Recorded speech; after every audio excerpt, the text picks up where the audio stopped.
What are the weird, strange things that people are interested in? Oh. What do you think? UFOs. UFOs. Yes. I think he's saying UFOs. UFO. Here we go, straight away. UFO, well, the unidentified flying object. I've always thought unidentified flying... As soon as they identify it, then it's just a flying object. And then if it lands, it's just an O.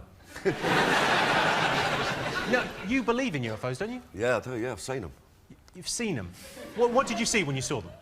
Well, I see a fucking UFO, didn't I? I don't know what it was, but it was flying about. It wasn't a helicopter, it wasn't a plane, it was a UFO. Could it have been a kite? Might have been a kite. I think it's ridiculous to think we're the only things out there, and it's depressing if we are, no? Do you know what I mean? We're the most intelligent things out there. Well, not you Not specifically. me, You walked into that. Miles, do you believe in aliens? I'm not sure. I'm just not impressed by the fact that UFOs tend to be saucers. You just think that they evolve in some way. If you think about, you know, the changes that, for instance, the potato peeler has gone through in that time, sort of imagine things from another planet might have developed their means of getting around a little bit more. It's the fact that when they get here, they always probe us and have sex with us. Makes me think they probably come all the time, but we're just like Marbella. It's just where they come to get off with you. You want it work for you? Take your probe. I love it. That's that weird. I mean, I think I've got little dogs that I bought recently, and we bring them to the vet about once every 3 weeks. And the vet, as soon as he sees my dogs, just goes, "Better put my finger up his bum." It must be a similar kind of thing. Maybe they're just a higher life form. They're trying to look out for us. Going, You mean take the V off vet and you got ET? Yeah.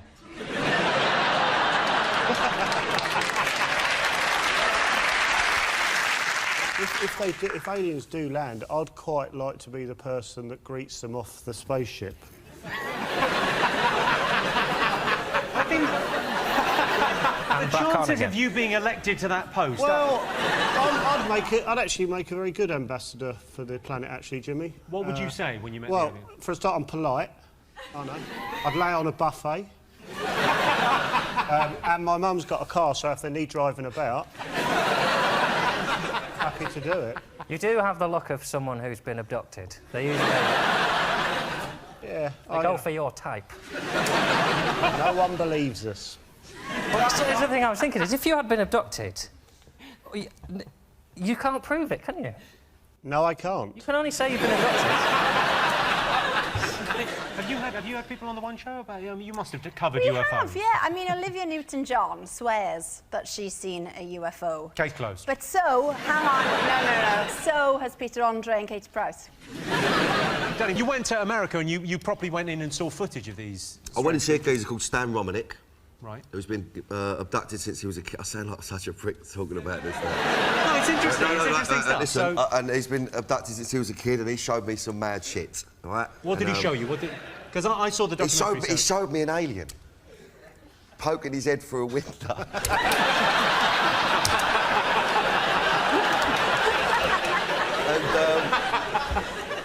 You can't argue with that. Honestly, I don't know what to say. Can't. What can you say? You It can popped just his little nut up over the window. Had a look at him. He screams. He showed me another one with. Well, what was the other one? The other one was in his kitchen. This one, it's got in. And you see its fingers come around the door frame, right long fingers. Right. They could come and then it's got a massive nut. This one, it's bigger than the other one. Right. And then what? Did it say anything? Did it have a message? No, it didn't say fuck all. Just looked at him. And you know, I'm gonna fuck off home. I think. John Steve, what else have the nation been talking about this week? Surely the Pope? Surely the Pope. This is a huge story, isn't it? Well, the Pope sort of woke up on Monday and thought, oh, God, I'll go to work. And... Well, in fairness, he doesn't have to be at work till Sunday. Well, That's not true, because the week that's in it, I think he had to write 1 million Valentine's cards to all the nuns afterwards. God was not happy at all about this, was he? No, did you see the lightning bolt? So this is a picture of the Vatican 12 hours after the Pope resigned. If the church had any sense, they would have a news story after that saying there was a nun in there doing some paperwork and she's pregnant now. Why do the popes always start old? Well, they're talking about the Ghanaian Cardinal Peter Turkson being the next Pope. That's him with Chris Hume there. You can see Chris Hume's asking him to take a few points for him. I want to know is, if we're going to have a black pope, when are we going to have a black queen? No talk of a black queen, is there? Keep an eye on Kate Middleton. Yeah. That's terrible. I don't know what that means. Explain that one. Well, I'm saying maybe her baby is going to be black, because it's probably not.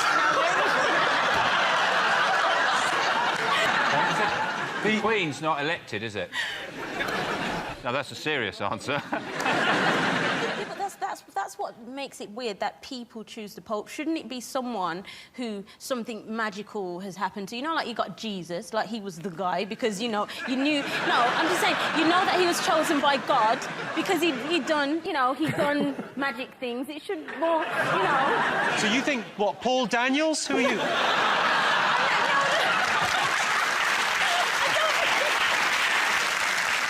Let's have a look and see if the Pope's up there.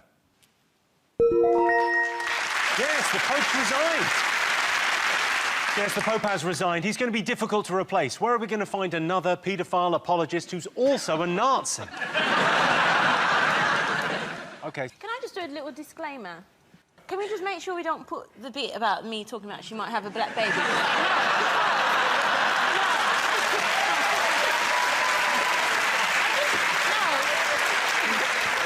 I'm really scared of the royal family. Are you genuinely scared of the royal family? I'm just scared that they can kill you, they can organise. Once a decade, they do one of their own. They don't go outside the family. If Kate Middleton has a white baby, they'll just ignore you. If she has a black baby, they'll have their own problems to deal with. Yeah.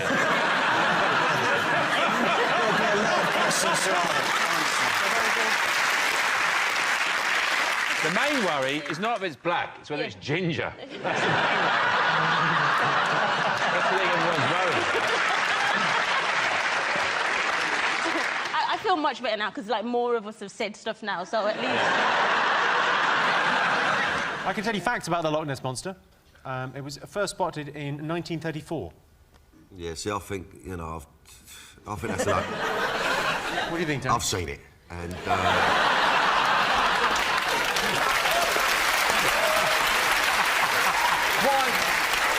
What I want to know was, what was Nessie doing in the East End?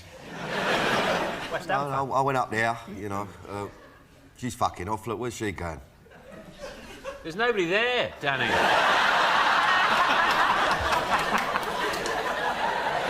No, I don't believe in that one. That's one I don't believe in. I believe in everything else, but I'm not having that. I'm not having that Nessie bollocks. Well, over 1,000 people claim they've seen the Loch Ness Monster. You can go to Loch Ness any time, and they say, "Oh, you should have come here yesterday. Nessie was out in Holland and Barrett buying zinc tablets." Well, Loch Ness has got it's got a Facebook page, so it must have gone to an internet cafe at some point.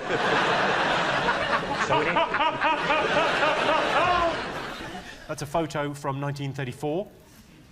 I mean, that's irrefutable, isn't it? I think it's a synchronised swimmer.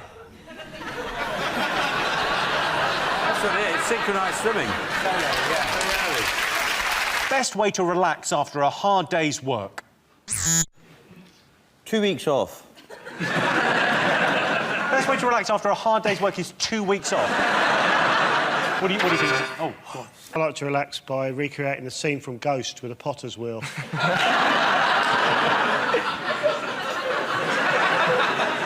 Where you're... well, because I do it with my flatmate Mark, because he looks a bit like Whoopi Goldberg. It's extraordinary. OK, so, Nancy, how do you relax of an evening after a hard day's work? Well, I will have a hot bath with a drink, and then have a very deep tissue massage. Jesus. I think I prefer yours. Well, definitely, you prefer mine. Who's the masseuse? Who's... Well, I don't have to tell on TV, but I have a few. Oh, that kind of massage, I see. No. What sort of tissues do you use? Deep tissues. Deep tissues. Deep tissues. Deep tissues. Is your bath one of the ones that you get in the side and it fills up when you're in there? I had a bath the other day where I had, with the technology, I have my iPad on the toilet with the lid down. Obviously, I'm not an idiot. and you put a film on your iPad, and I had cheese and biscuits and a glass of wine, and it was one of the happiest moments of my life. Then I finished the cheese and biscuits, and I thought, I'll just watch this downstairs on telly. I like to go down to the sauna and apologise for my conduct of the previous evening. So, I shouldn't really come here when I'm drunk and force you to open up. I'm sorry about that last night. Well, apology accepted. Yes. Greg, how do you relax after training? If it's been like a jump session or something, then I have to sort of get the sand out of bits of my body, which is... Deep tissue. Deep tissue. How are you normally doing the jump? Have you thought of wearing shorts? You'd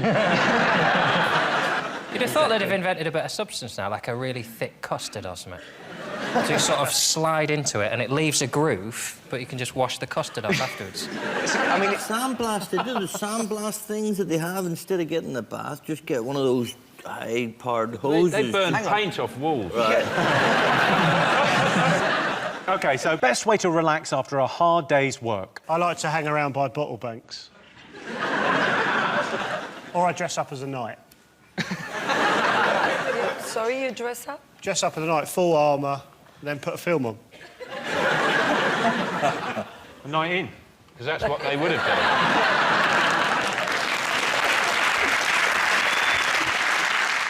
I do the 165 times tables. Just run me through the first 4 or 5 of those. Well, times 165 is 165. Yeah? 2 times 165 is 320. 3 times... Start again, Sean. Start again. 1 times. We'll start again. 1 times 165 is 165. 2 times 165 is 330. 3 times 165 is 495. So explain the story, John. What's the full story? Well, 10 years ago, Chris Huhne was doing 69 in a 50, and he had 9 points. He didn't want to lose his licence, so allegedly he bullied his wife into taking the points. Then he left his wife for a woman who genuinely used to do the PR for Top of the Pops. Now, she has had a career, hasn't she? PR for Top of the Pops, Chris Huhne, and I wouldn't be surprised if she turned out to be your accountant. She has had a bad...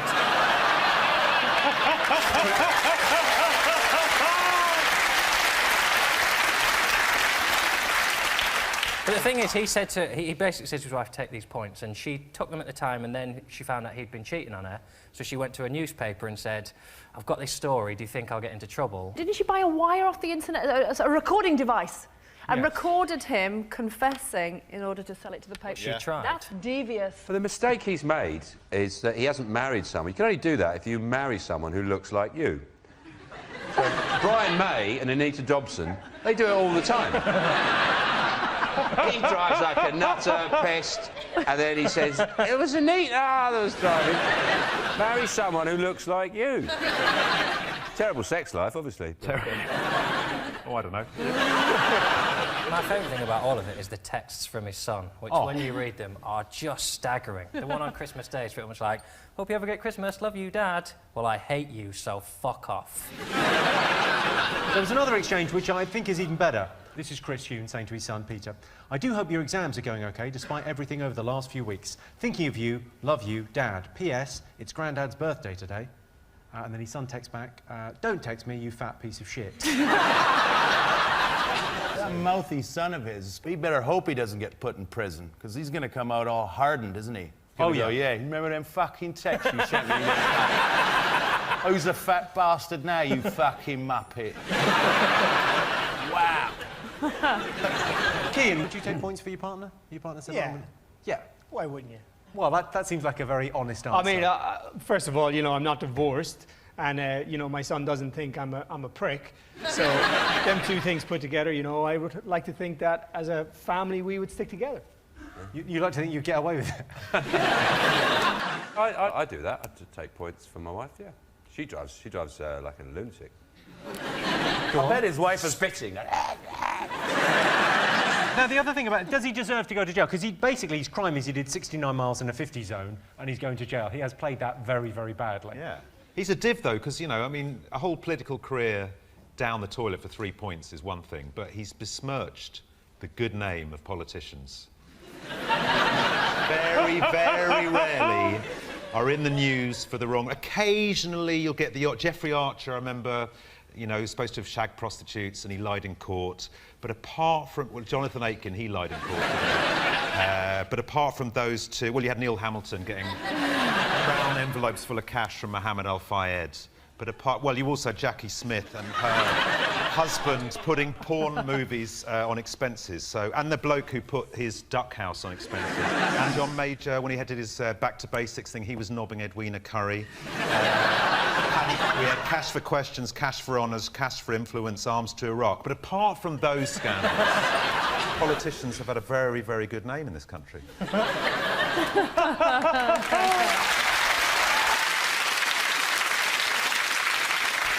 Well, I can tell you that Chris Huhne is not in our top 3, but Chris Huhne's girlfriend is bisexual, just like he'll be by the time he comes out of prison. Danny, I'm not going to ask. I'm not going to ask whether you've seen a ghost. I'm merely... I have seen one. Well, I'm not going to ask, Danny, because I'm just going to show this.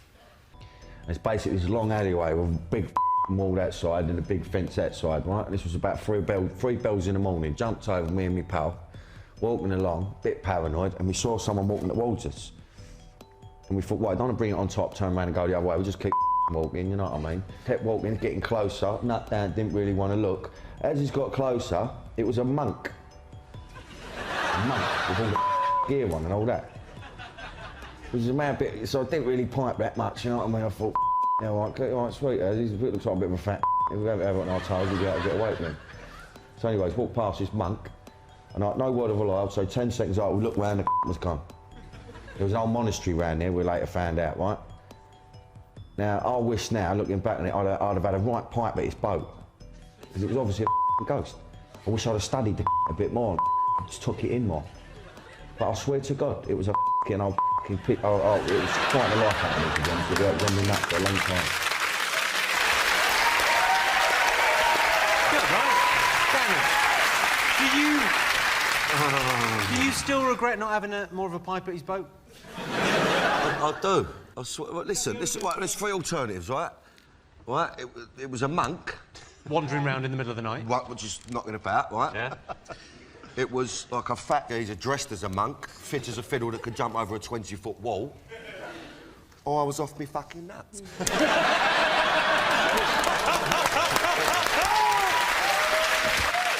I like the look of that young man there. You have chosen Cian Egan. I just always, when I say your name, I feel like I'm saying Kevin Keegan, but I've had a stroke. Here's your question. Most people would rather be in a band than a solo singer. True or false? I'd like to be in Little Mix. I'd like to be like the one and go, what's he doing in Little Mix? No, but they just get a new member, then Little Mix have announced they've got a new member, and it's me. What would you... I reckon most people prefer to be in a band. Because you got friends around you. Yeah, it's like, you know, the whole idea of being in a band, you know. It's a bit cooler than I'm a singer on my own. A bit cooler? You know you were in Westlife, right? Yes, I know I was in Westlife. Can you name all the other members? Did you know each other growing up, all of you guys? Yeah, we did, yeah. We went to school together. That's a proper band then, right? That's what did you? I didn't realise you went to school together. I thought you were... No, we went to school together.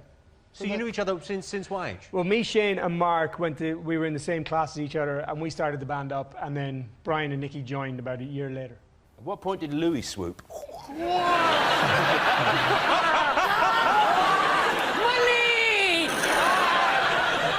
Very early. So are you a solo artist now? No, I'm not a solo artist. I was a member of a boy band for 15 years. 15 years. And your voice is just broken. It's just breaking. It's only happened in 10 years. I believe. They threw you out. Okay. What about you, Stephen? Would you rather be in a band? What would you think? I was in a band at school, yeah. You were in a band at school. What were they called? They were called Aragon. Oh, they're already my favourite band. We went through a lot of names. We were Zenith for a while. But then we realised there was a double glazing firm called Zenith. We recorded an album, The Wizard's Dream. The Wizard's Dream? Why not The Wizard's Sleeve? Is this true? Is this absolutely it's all true. But why do you think you didn't make it? Because we were ahead of our time. Sean. Right. And behind our time. There was no time that we would have fitted in at all. John, any musical aspirations? Would you ever... The only band I would like to be in is the Proclaimers. Why the Proclaimers? Why would you want to be... Why would you not want to be in the Proclaimers? There's a song that just ends with 5 minutes of them both screaming the word Gene. Gene! That's it. And they're in a band and they do that, and they're so cool. But they hate the English so much. It's a real barrier. I'd have to pretend from the beginning to be a brother that they didn't know about. Hello! Tess, have you ever been... I haven't been in a band, but I've been in quite a few bands' videos. Which videos were you in? I did 2 Duran Duran videos, and then I was in 2 Soul to Soul videos, a Beloved video, the Soul one to where Soul, everyone was Beloved, Duran naked, Duran. bar a few little, you know, plasters and... You were in that one? I was in that one, What's honey. wrong with that one? Plasters? But, you know, elastoplast and the right, you What know... a sexy look that is. Nothing. I'm Well, just so naked and I that, might you have know, you cut could my nipples. preserve your mind. I'm in an Elton John video. It keeps it at home. Sure, why not? I've only got one song on my iPod, which is Rock Around the Clock, and I have it on shuffle. So 1, 2, 3, 4, 5, 6, 7, 8, it finishes. 1, 2, 3, 4, 5, just for hours on end Happy driving. days. Drives my wife It mental. answers a lot of questions, though. That's why she drives like that. 1, 2, 3. Over that again. What do you think the nation enjoyed over the last year in the sporting world? Well, I would say Andy Murray would be one, wouldn't it? Winning the US Open, the first title he's won, and he won an Olympic medal, didn't he?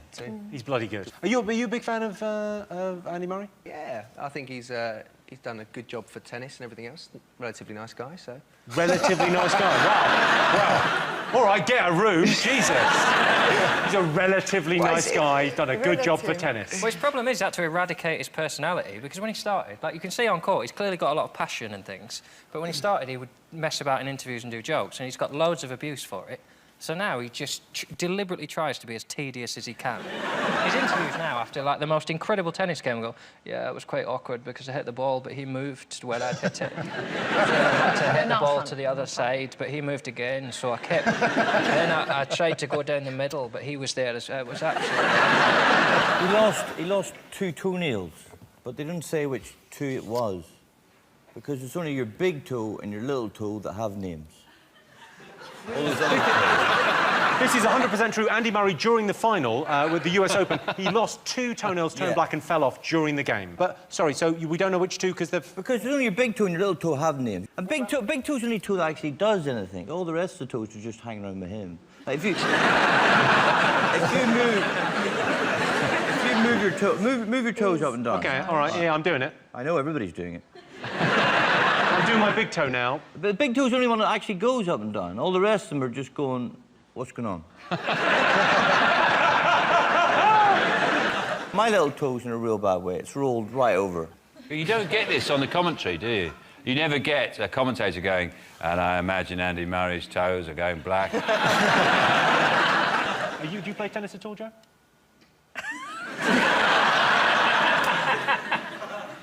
No. No. I'm a bit annoyed, though, because my application to be a ball boy got turned down again. I don't know why I bother. That wasn't by Wimbledon authorities, it was actually by the local police. Yeah. You could just pick the balls up and just press them against your beard. Carry them in your beard. It'll look a lot better.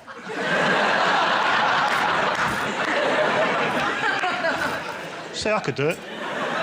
Do you watch tennis? You a fan of Andy Murray? Yes. No, I'm a fan of Roger Federer. I do like Andy Murray, but I have a crush on Roger. You've got a crush on Roger Federer? Yes. Well, if you would like, you know, someone that looks a little bit like his special needs younger brother...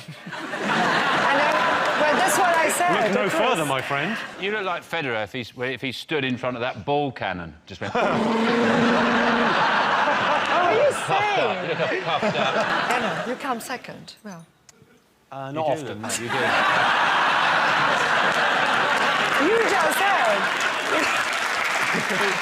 Well, I can tell you, Andy Murray is not in our top 3, but I don't mean to take anything away from Andy Murray, but let's put this into perspective. Andy Murray has won 1 Grand Slam, which means he's won just 1 more Grand Slam than me. Do you believe in ghosts? 100%. 100%. Have you seen a ghost? I'm going to sound a little bit mental now, though, aren't I? Don't panic. Babe, listen, it's sweet. I do feel better, in fairness, because you've been through it first. Go on, what happened? Third date with current boyfriend, and we went to a tapas restaurant on the King's Road in London. Right. And we had drinks. Anyway, and I thought, weird, the restaurant's really empty, but yet there's a girl sat right next door to you. And I didn't say anything. After a while, I got my menu and went, it's weird, loads of room, why is she sitting next to you? And he was like, what? And literally, he swears that there was nobody there. I swear there was a girl there wearing a check shirt and a denim jacket. Alex, this could be a career-ending appearance for you. Over the BBC, they're going, ooh.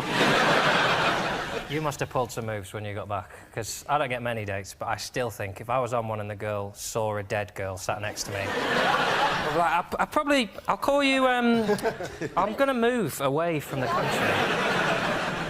Miles, do you believe in ghosts? On the basis of some of the facts we've heard tonight, I think they must exist.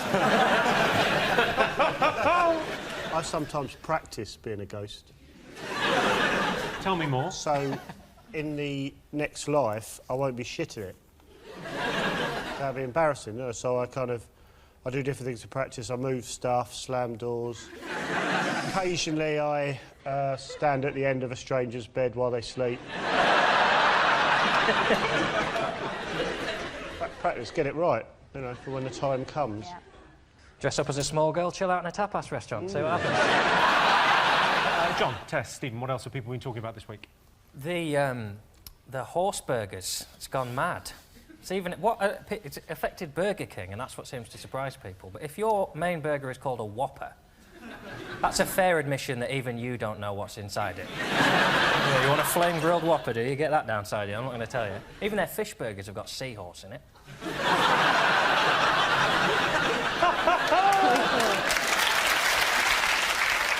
I don't understand the fuss. I really don't. We eat cows, pigs, chickens. Yeah. Everyone's known for years that sausages are basically lips and labia and toenails. What's wrong with a bit of horse? Didn't a French company who made a lot of these meals, though, these packaged meals with the horse meat in it, they said they've defended themselves by saying there's no taboo about eating horse in France.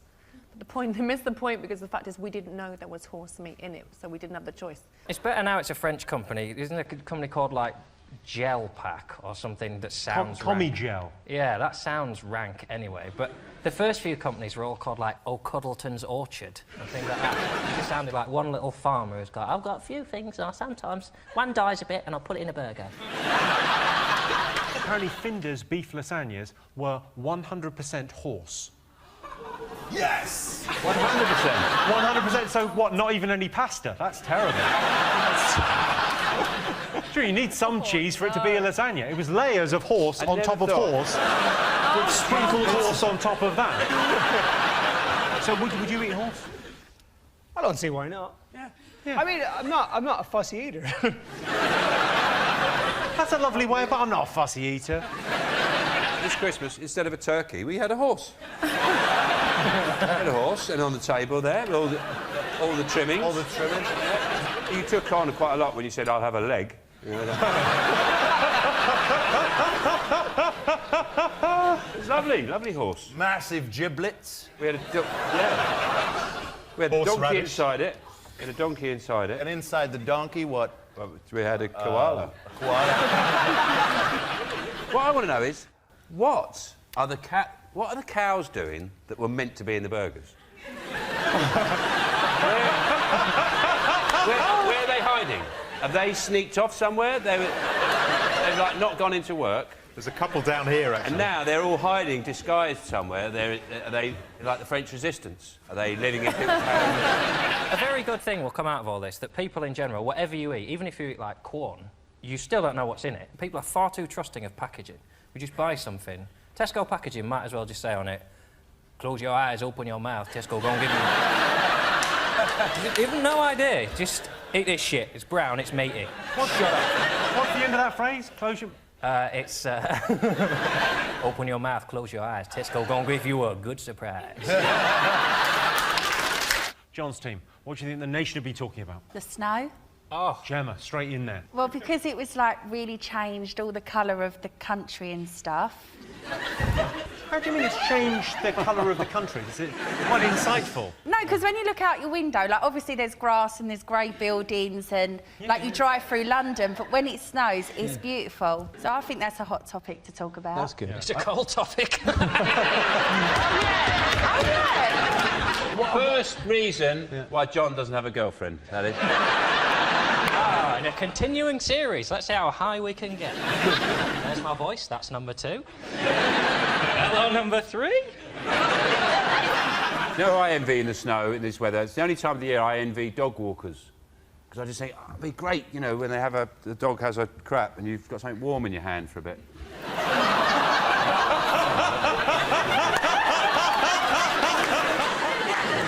Have a look at this car. This is a driver that basically... He cleared his windscreen.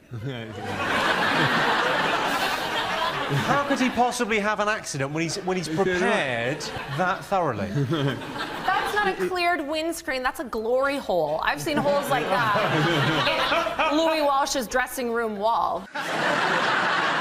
Do you know what I did to de-ice my car? I'd boil like 3 kettles, and then when they were hot, just chuck one over it. That can crack the window screen, though. Excellent intervention from Gemma Collins, yeah? Why? Because you're putting boiling hot water on cold, so it can crack. I can't believe we're getting science. Yeah.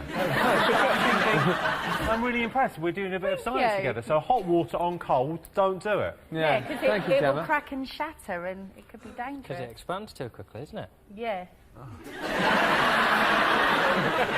It was very busy. It was very busy, though. A friend of mine works in a puffer jacket factory. And he said they just can't kill the geese fast enough. He said, we're in there just... So they're just chucking grenades in there now. Richard, you obviously think the snow is very dangerous because you're on a news radio channel. And the news reports often say things like, they always say, only take an essential journey, don't take any non-essential journeys. And often the reporter saying that is in a tiny little village somewhere, and they'll have driven their quite big outside broadcast vehicle down a tiny little road into a village to tell you what you already know, that it snowed. And then they're telling you don't take non-essential journeys. Who's going out for a spin anymore? Well, one person's essential journey isn't another's. For example, I consider it essential for me to drive around counting snowmen. Somebody's got to do that, you know, count the snowman, height. You know, I can't do the weight, that's tricky. But every time I see a snowman, I always think to myself, God, I must get round to building a snowman. Why don't you stop driving around looking at them and use that time to build a snowman? Or take one. Get a van if there is one you really like with 2 coals for the eyes and carrot for the nose, perfect. Do they have a tradition of building snowmen in Germany?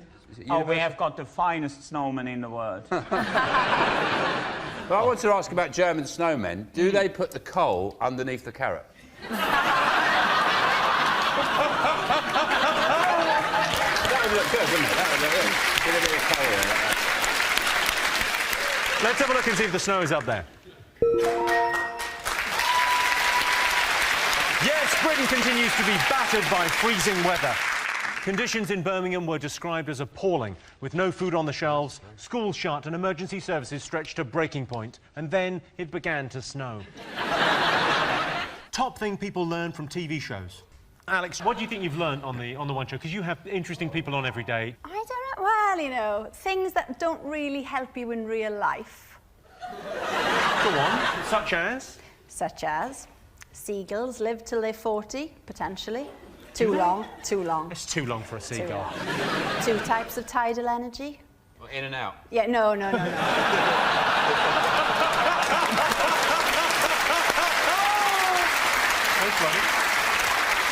So, you know, you do learn a lot, but sometimes when I'm not sure, I make things up. Do you? Only very, I mean, few and far between, Jimmy, but I can't, hand on heart, say 100% all the facts are correct. I want to go on this one show. Do you want to have me on there or what? Danny, you're welcome. You should get Danny to do an investigation for you, because you often get people in to do reports. He'd be amazing. He's done reports before. No, I want to be the main guest. I don't want to get palmed off with a 5-minute thing. Baby steps, Daddy, baby steps. We've got to build up towards that. I'd rather see them carry on with Giles Brandreth doing it, but you get to direct and write the script. Giles Brandreth having to say, now, I've come here to try on these cardigans, but she's fucking mugging me off. Miles, have you learnt anything from TV? Yeah, from television I've learnt the ease with which Postman Pat can be distracted from his round has dire implications for the overall efficiency of the Royal Mail. It's a worrying trend. And he gets involved in other people's problems, doesn't he? He's nosy. He's nosy. He thinks he's been helpful, but... Stop chasing cats. Deliver my fucking letters. Busy wasn't he?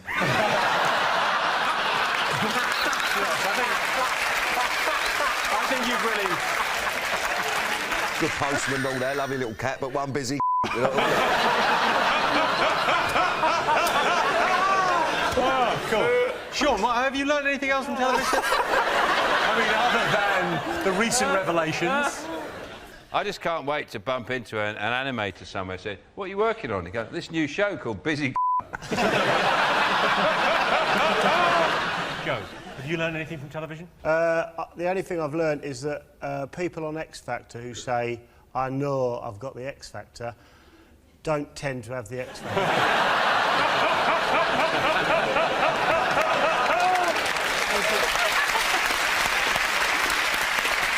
OK, top thing people learn from TV shows. Is it that chefs, for some strange reason, chefs are allowed to swear?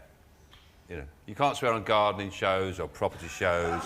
I've never heard Kevin MacLeod halfway through Grand Designs go, winter's drawing in, and they still haven't got the fucking roof on. This is when you need to swear. Yeah. That's worth swearing for, not because some broccoli's overcooked. They haven't got a roof. But then Gordon does need to swear. He's obviously got issues. You don't get those lines in your face worrying about roast potatoes, do you? OK, fingers on buzzers. One more thing still to get. Is it the smell that came over from France? The smell in the week was released and it came directly across. Did people not know about this? Yeah, I knew about it. Sorry, Jimmy, what was it? What did it smell of? It's apparently it smells of sweat, garlic and rotten eggs. According to reports, it's called Mercaptan. Mercaptan, and it came from a French factory, didn't it? And then it wafted over... It wafted over the channel. Yeah, well, I mean, it's impossible to comment on this without being anti-French. So why try? Yeah. You know it must be bad when even the French notice the smell. Well, I think... Could you smell this in Essex? No. We would not have come out of our houses if we'd have smelt it. But then equally, I think the bigger debate is, what if you were a village sort of 5 miles away and you knew you could smell it in the other village but not in yours? Would you drive to smell it? You know who you are? My sister had a boyfriend who would purposely go in the loo after she'd been in there and be like, yeah. And she was like, don't go in, don't go in. And he was like, I'm not, I'm just getting hand towels. It wasn't me, can we just say? Can we just clear that out? I think it was glad to see, because they were calling it Le Pong. It's nice to see Pong getting a bit of work without Ping piggybacking on it. Because Ping got the big microwave contract about 20 years ago. Poor old Pong's like, you're off out again? Yeah, I'm doing the microwave gig. I'll just wait until someone plays that game from the bloody 70s again. Poor old Pong. The thing that is concerning, like, everyone's going on about the smell, but what if there is some bad stuff in that gas that has got into our bodies if you did breathe it in, and it's like eating our organs and you don't know it? Could be melting our brains. It could be, it could be. People my age don't really watch the news because they find it boring. How old are you? 32.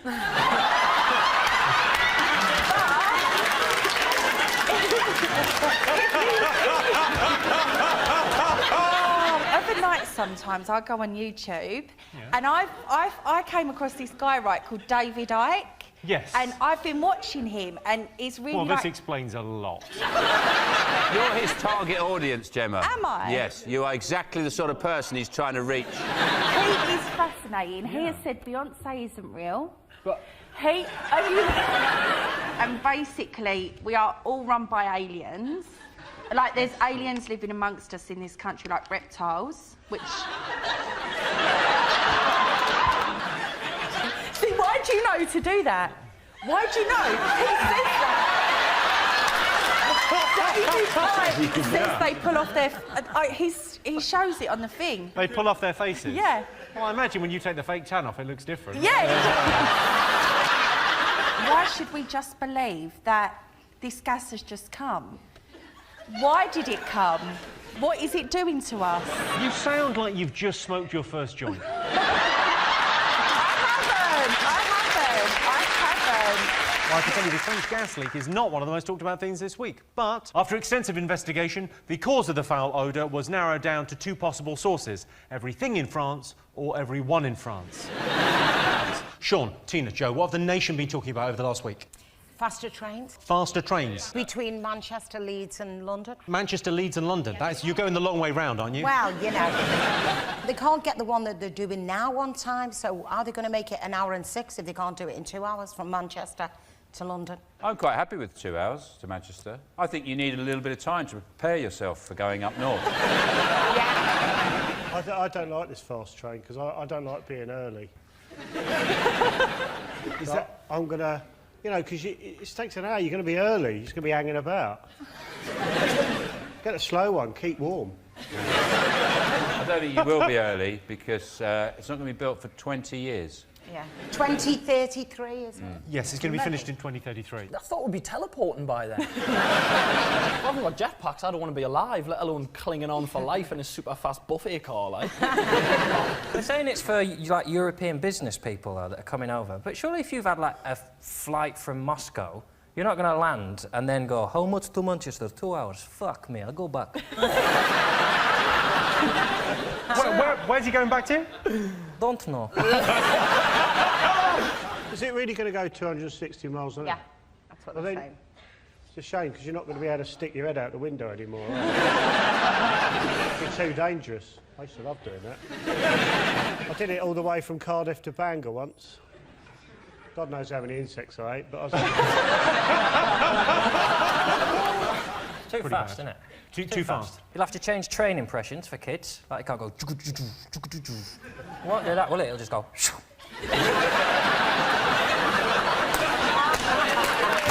That won't be as good. It wasn't that long ago that they binned Concorde, which was really quick getting to the States because it cost too much money.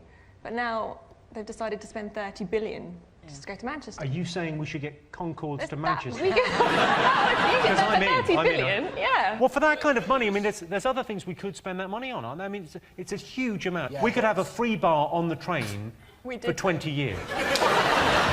Instead of building a train line, why don't they have that thing in supermarkets where they send the money down a tube? That thing where the money pops up in a tube. That's so quick. Why don't they just build one of those? Those things in supermarkets, those things, they come up in a tube and it's like a plastic thing and they open it and they put all the money in and then it goes doof, and then it appears somewhere else. So they put the money in, they screw it, and then they pop in a tube, doof, it's gone. Literally seconds, and then you can hear somebody in the distance going, oh! Why not a massive one of those? Shoot people out of cannons. I don't think that's practical, Joe. All right, not one then, 3. 3 cannons. One to Totten, then change, get another cannon.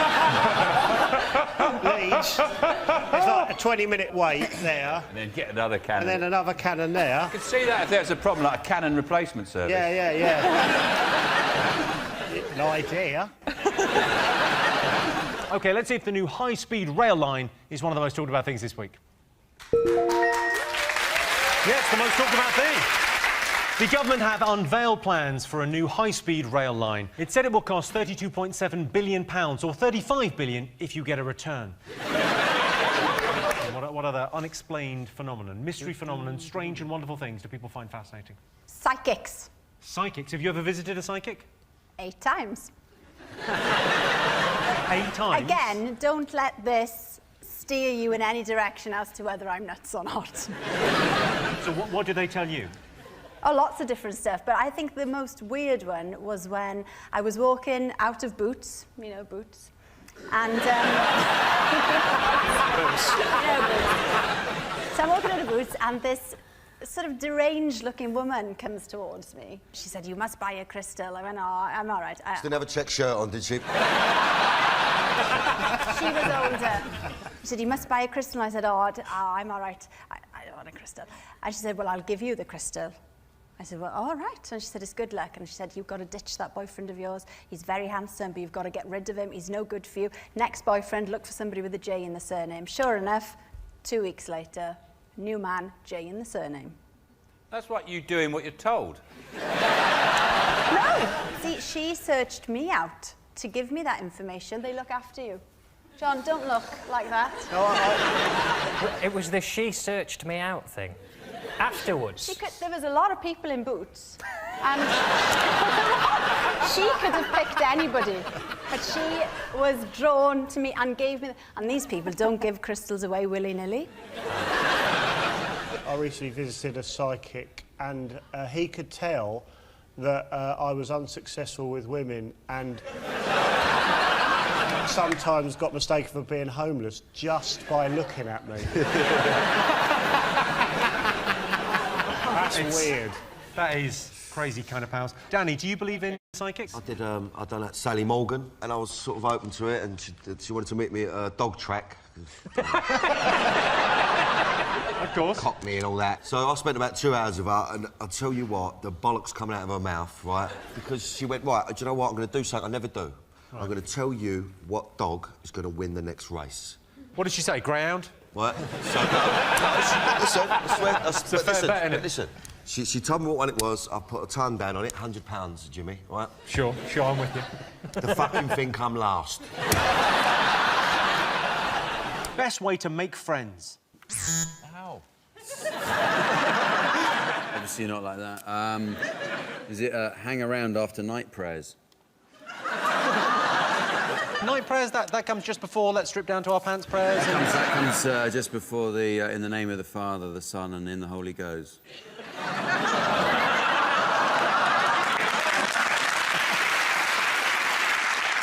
OK, best way to make friends?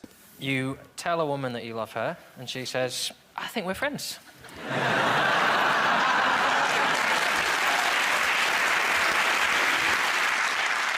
It's better when you could just ask when you're a kid, and you just go up to someone and say, "You want to be friends?" If you do that now, it looks weird. You're making mates with someone in the office. There's no point in which you have to go, "Can I just clarify, are we friends?" We can't be best friends, because I made best friends with Sue last week. A better way that isn't weird is to throw someone's dog in a pond and pretend you rescued it. Did they see you throw the dog in the pond? Because I don't think it's going to work that way around. No, they just see you climbing out with the dog. They don't know you threw it in. You become friends, and it's not weird. It's going to be weird for them watching this, isn't it? Can't dogs swim? Am I having another... No, before she did it, she broke its legs. So it Is it that you steal their things and then pretend you found them in a hedge? Stop ruining other people's lives. 48% of people meet their true friends at work. Is that true for you? Have you met friends at work? You're a professional gambler most of the time. So. Yeah, no, I mean, that's... But I'm terrible at making friends. That's why I play poker, because you sit with a bunch of people and you play a game and drink and chat, and they are friends, but it's just friends where, at the end of the evening, you go, "I think you owe me £100. That sounds like prostitution. Well, that's simply the way I make friends. Deal with it. Rob, well, what do you think? I think you don't need many friends. I mean, I've got about 6, and that's one that I could do with cutting a few off. According to a recent survey, the average British person has 3 true friends and another 19 mates. But I call everyone mate, and I don't mean it. Well, what do you think, mate? Well, it's weird when your job is to interview pop stars, because you have that false friendship thing. They come onto your radio show or whatever it is, and I've had it in the past where you think, I'm probably not going to get on with this person, and they come in and you become really good friends. What odd people have you become friends with? There is a grime artist called Skepta. Oh, Skepta, yeah. You know Skepta. Skepta, boom. Yeah. Cowabunga, dude. Yeah. You don't have to tell me anything about Skepta. He and I have kind of become friends just through being interviewed a few times. I did an interview where I mounted him in a piggyback from behind, and he had to hold my weights whilst we had a little chat. And since then, we've been nearly inseparable. Let's just let you know about the thing about Skepto is he doesn't let his real friends do that to him. Crush my dream, We don't do that. It's weird that you weren't at Skepto's birthday party last night, though. Skepta, but yeah. Skepto? What do you call him? Skepta. You call him Skepto? If you're a mate, we call him Skepto. Oh, Skepto? Skeptos. Skeptos. Are you going round his later? What, Skeppies? Yeah. Couple of pints. Skepsies. Skeppo. Yeah.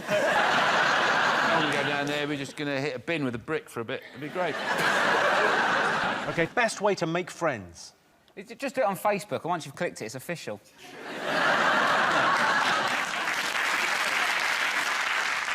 I'll give you a clue. It's to do with listening.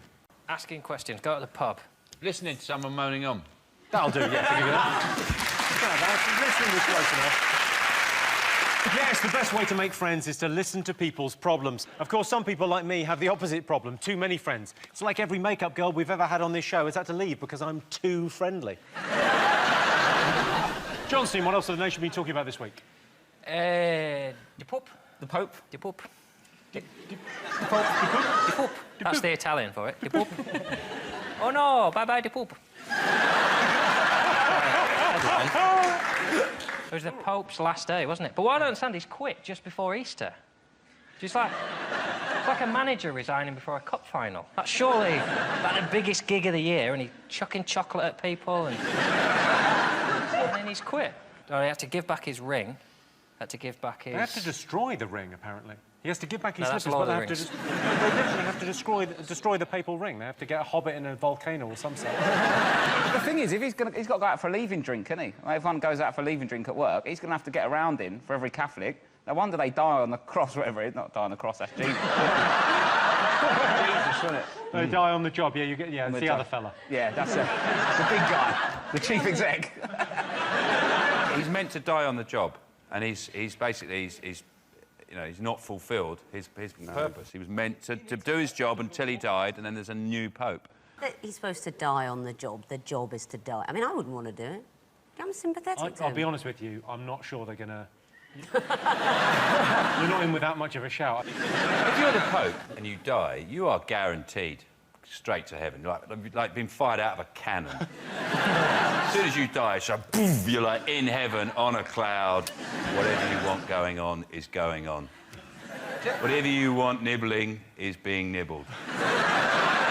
He's got the better deal, though, hasn't he? Because as retirement, he goes into a castle in Italy with something like... Is he like 40 nuns or something? There's a little loophole where if you quit as Pope, you just get given a lot of nuns. Do what you like for a weekend, no questions asked. He's got a cinema in there, there's a swimming pool, and you can nun yourself to death. I wonder, you know, because he retired, do you think it's like in an office, you have to you get a box and put your things in it, you have to clear your desk and go? Because the other thing was, I thought this was very telling. This is very indicative of how camp the Catholic Church is, that he had to give his shoes back, the little red shoes he wears. And you know that the conversation was, you give the shoes back. Which shoes? You know which shoes.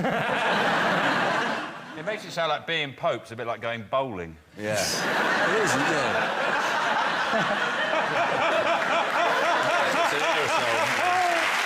Gives him his old shoes back. Yeah. Should we have a look and see whether the Pope is up there? I'm sure he is. Yes, the Pope's retired. Of course, the Pope was famously against using condoms. He said he couldn't feel anything. Most people would rather wear something practical than look cool. True or false? What do you think? Well, it's all about looking cool for me.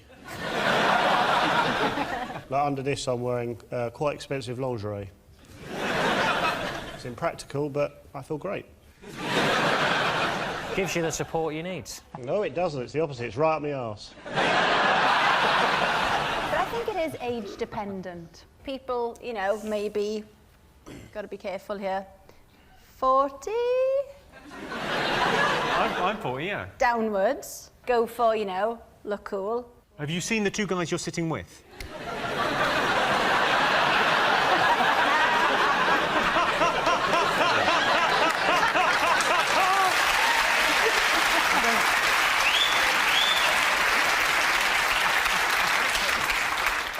suffer for fashion? Do you wear heels? Do you wear uncomfortable things to look good? Mm-hmm.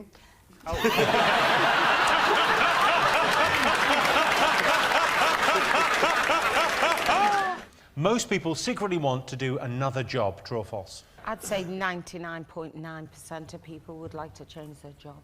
I would. What do you think your true calling is? What's your true calling? I'd love to be a tax inspector. I've never...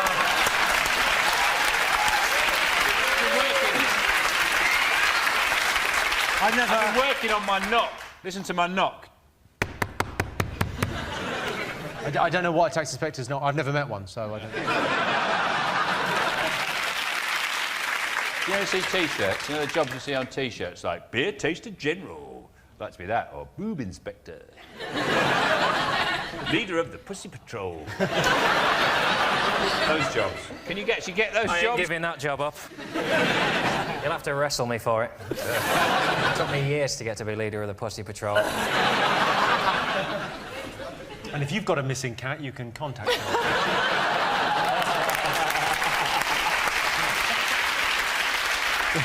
What about you, Joe? Bet you'd like a different job, wouldn't you? Toss up between a dinner lady or a falconer. Either or. Dinner lady? Yeah. Yes, I would. I think there's absolutely zero chance that Joe would ever pass the CRB check to make a dinner lady. I'd quite like to be a sniper. I've bought the bits and pieces already, so... In an official capacity, or like for the army, or do you think in a... freelance. Tina, what do you think you would do if you had a job? Probably be a...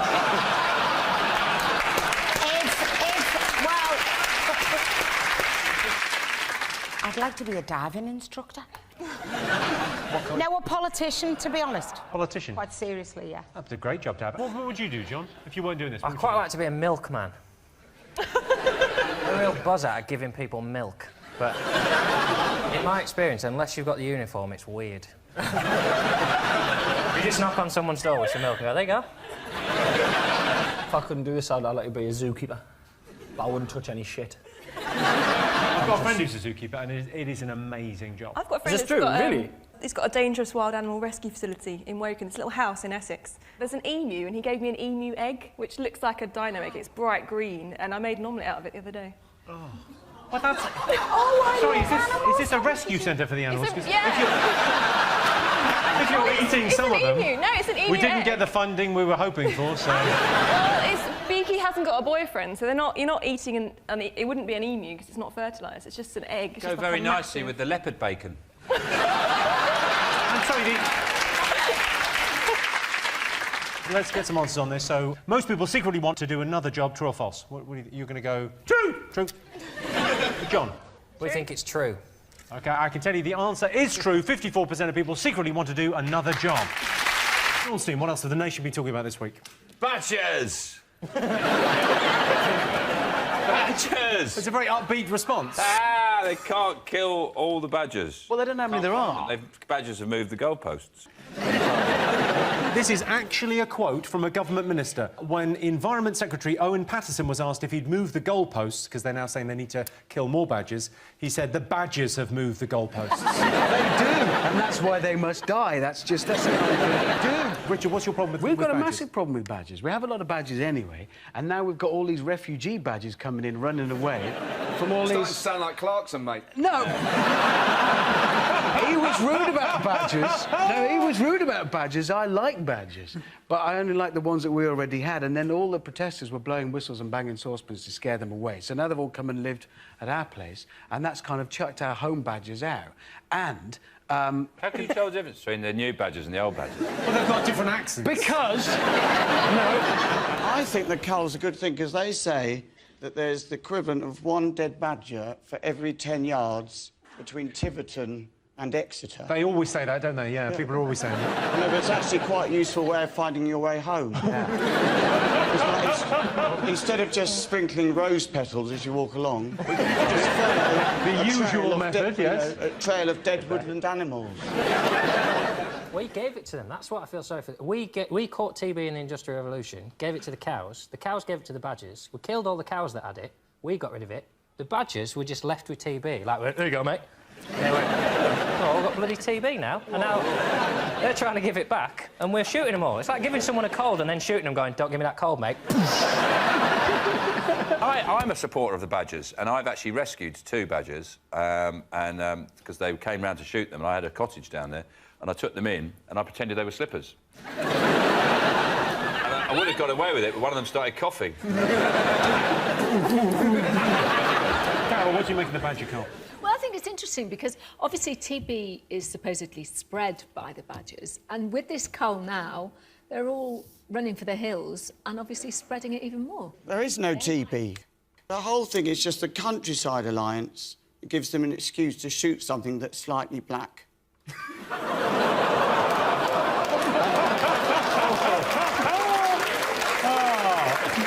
Why? There's no TB. Do you think the reason people are so upset about badgers is because they're like our pandas?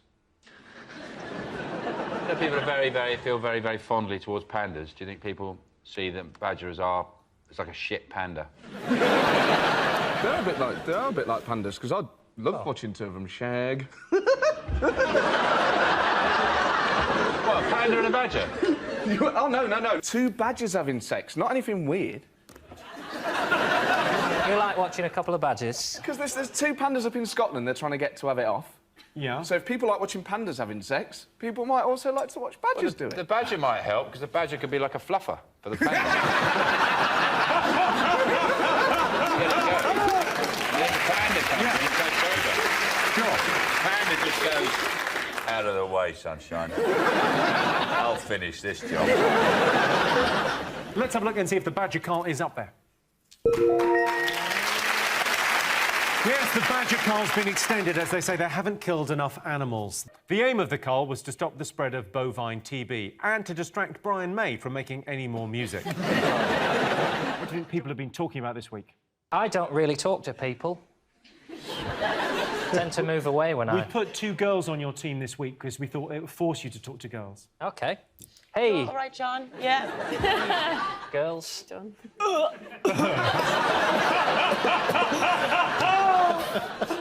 What about Tesco saying that we're throwing away, is it 2/3 of our food that we buy? Phenomenal. So much wasted food. Yeah, well, specifically, it's the bagged salad. They reckon 2/3 of it goes in the bin. Tess, do you waste any food? Well, I try not to, but yeah, hands up, I'm guilty of occasionally throwing away a bag of salad that's gone past its sell-by date. You've got kids, give it to them. Well, I do. whatever you and Vernon don't have, throw to them. I do. And if it's not them, it's the dog. But occasionally you do find yourself throwing stuff away, don't you? The thing is the labelling, isn't it? Because they say bag salad, mixed leaves, but actually that's not accurate, is it? It should be mixed leaves stroke compost. That's what it is. You're basically buying a bag of compost. Because sometimes, you know, it's gone off by the time you got it home. I go through red lights just to get the food home so I can eat it. Have a picnic in the car park.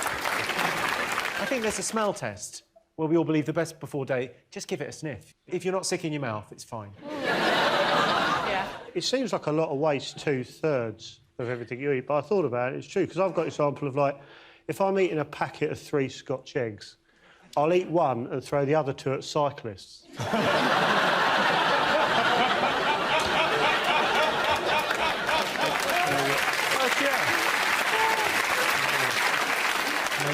You've really put that in terms everyone can relate to.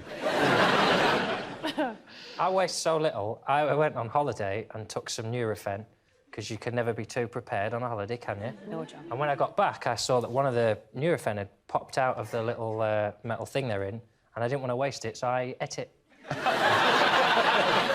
Didn't even have a headache. Just thought, I'm not putting that in the bin. Then I had to get shit-faced just to get the benefit out of it. I hate food waste. I think it's the worst thing in the world. I'd eat things off the floor just to make sure there's no waste. I also hate mice. And one time, my flatmate, to catch a mice for me while I was asleep, left some peanut butter by the toaster with rat poison on it and a spoon. And I came downstairs the next morning, I was like, oh, waste not, want not, oh. I had to go to hospital and get my stomach pumped. It shows how much I hate food waste and also how easy I'd be to trap. But it's...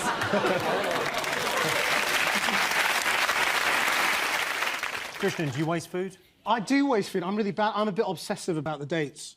So I'm always the one who looks at the date and it says it runs out on the 23rd, so I can't eat it. Because if it's off, then I might want to be sick or something. So, Christian, you've been reading the news and all these stories about, you know, conspiracies too long. It's grand. Years ago, there was a flood in Honduras, and a woman was in a tree giving birth to a baby. A helicopter came along and pulled her out of the tree as she gave birth to the baby, and she was put into the helicopter with the umbilical cord still attached, and they both survived. Your bag salad isn't going to kill you.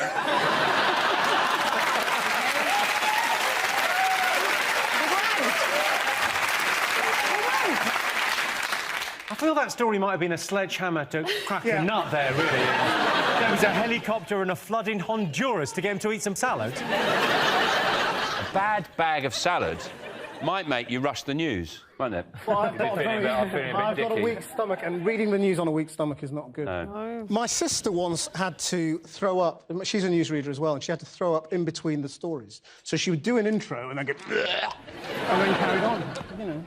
Was it a particularly gory story? There was nobody to relieve her. Madonna has a new video out where she tries to be sexy. Sean, do you read the best before dates? Do you adhere to them? No, no. I've got pesto in my fridge that Assad wouldn't fire at insurgents. I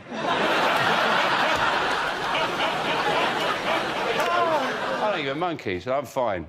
I've got cast iron stomach. Yeah. The problem is we have a generation growing up now who have never seen Ready, Steady, Cook. So they don't know how to make a meal out of a Mars bar, a red pepper and a stock cube. So they open the cupboards and everything's a meal anyway, and they just go, oh, I've got nothing in. Ainsley Harriott would have turned that into a gourmet feast and been delightful company in the meantime.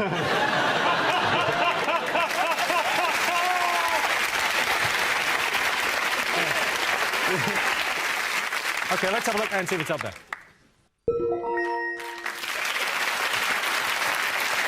Yes, Tesco has revealed the extent of food wastage in the country. According to the survey, 53% of food in this country goes to waste. The rest goes to hips and bums, right, girls? Do you think facial hair is attractive, yes or no? Call me sexist, but not on women, no. John, you've got sort of the beginnings of facial hair, haven't you? You've got... Well, this is just laziness. I just can't be asked to shave all the time. It's just a waste of time, isn't it, shaving? It's fun, though. I grow it because it's fun. I get it just long enough that I can shave it in instalments.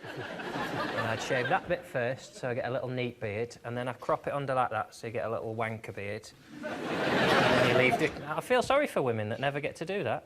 You never get that. Oh, I've done that. Roisin, what do you think? Depends what's going on with the rest of the face. You can't judge... How do you mean, what's going on with the rest of the face? What? Like, asking do you think facial hair is attractive is a bit like saying, do you like teeth? Like, you know... Yes! Yeah, but, you know... I like teeth on a girl. Yeah, but, you know... I can't believe we're even having this discussion. Like, look at Joe. Yeah, I'm dynamite. Do you like it? Do you actually like it? Of course I don't. Who would like this? It's fun, facial hair, and it's warm as well for winter. It's like a cardigan for your face. Chindigan.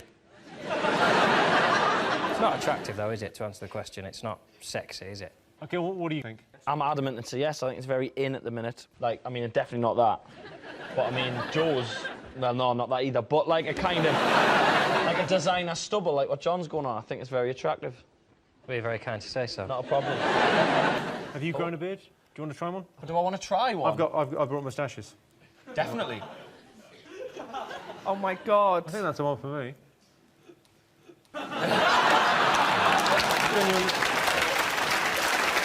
I sort of feel I could run quite a good regional, like a regional department store. Yeah. Welcome.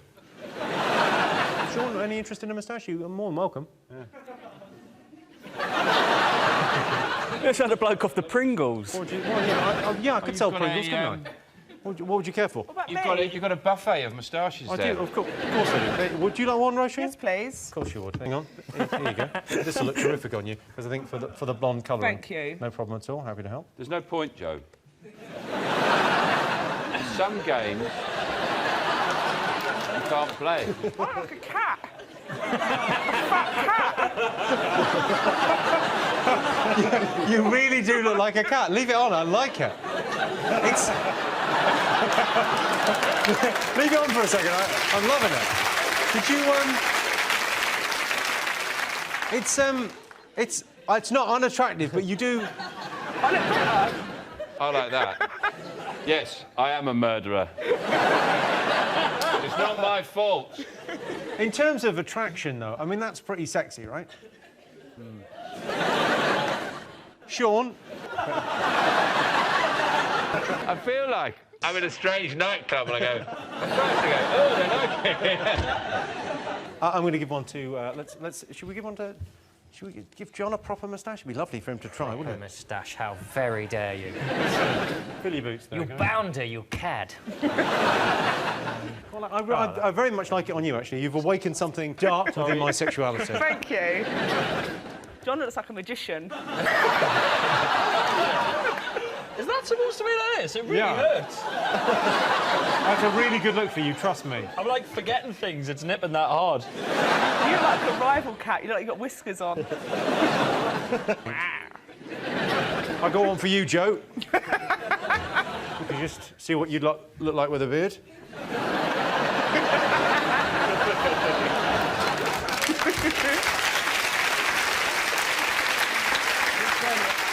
OK, let's get some answers on this. So, do you think facial hair is attractive? No, obviously not, no. Oi! Yes, sorry, yes, I mean, yes. What was I thinking? I wasn't thinking. I've nearly kissed two girls. What do you guys think? I think facial hair is not attractive. So you say no, you're saying yes? I can tell you the answer is yes. 64% of our audience think facial hair is attractive.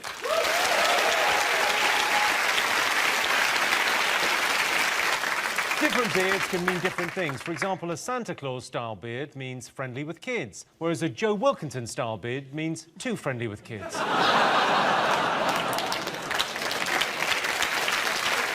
OK, fingers on buzzers, one more thing to get. What was the other big story this year? What do you think, Sean? Oh, it's the tragic... Thatcher's death is just dreadful. I find it very hard to talk about it without breaking down. And the way I found out was particularly hard because I was actually driving to Yeovil, had a gig in Yeovil, and I didn't have the radio on. And I thought something had happened because a man drove past me the other way, punching the roof of his car.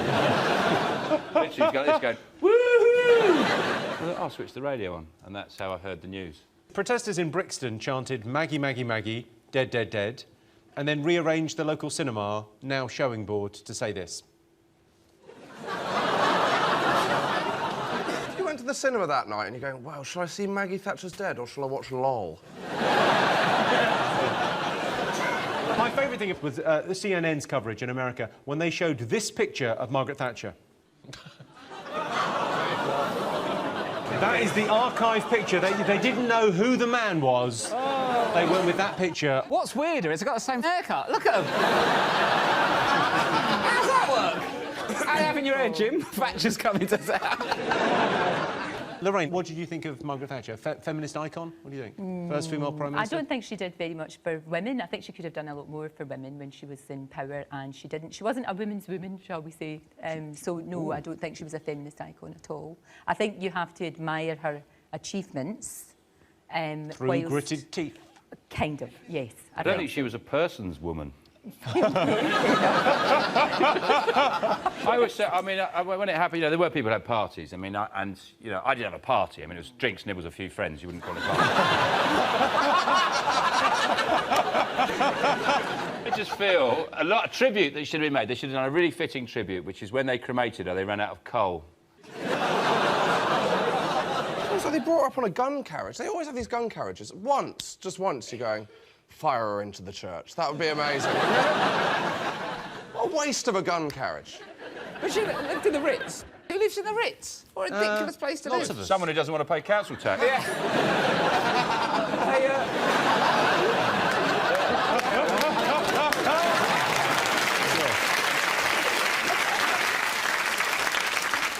We're still trying to guess the most talked about things this week. Sean's team. The thrilling climax to the Great British Bake Off. Yeah, or as I like to call it, Britain's Got Trifle. Did you watch it, Sean? No. I don't watch it out of any kind of, you know, I don't have a problem with it, any issue with it. Just didn't happen to watch it. I was a bit disappointed by the winning pie. It was just a pie. What were you hoping? Well, something a bit special. Like, I don't know, pie with Wi-Fi. Can't do that. Bullshit. There were people who called Ruby, who was in the final, a filthy slag.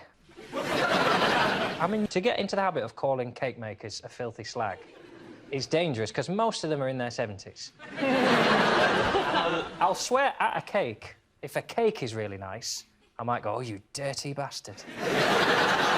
You never shouted at a baker before? No, I don't think so. Just going, you... yeah. I don't watch it an awful lot, but I do see Mary Berry a lot because she lives very close to me, so I bump into her in the local supermarket, which is brilliant because I get to look in a trolley in a basket. Is she buying Mr. Kipling? Bet she is.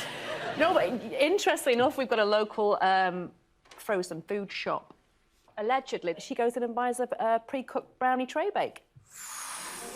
That filthy slag! I feel like I'm at a bus stop in Buckinghamshire.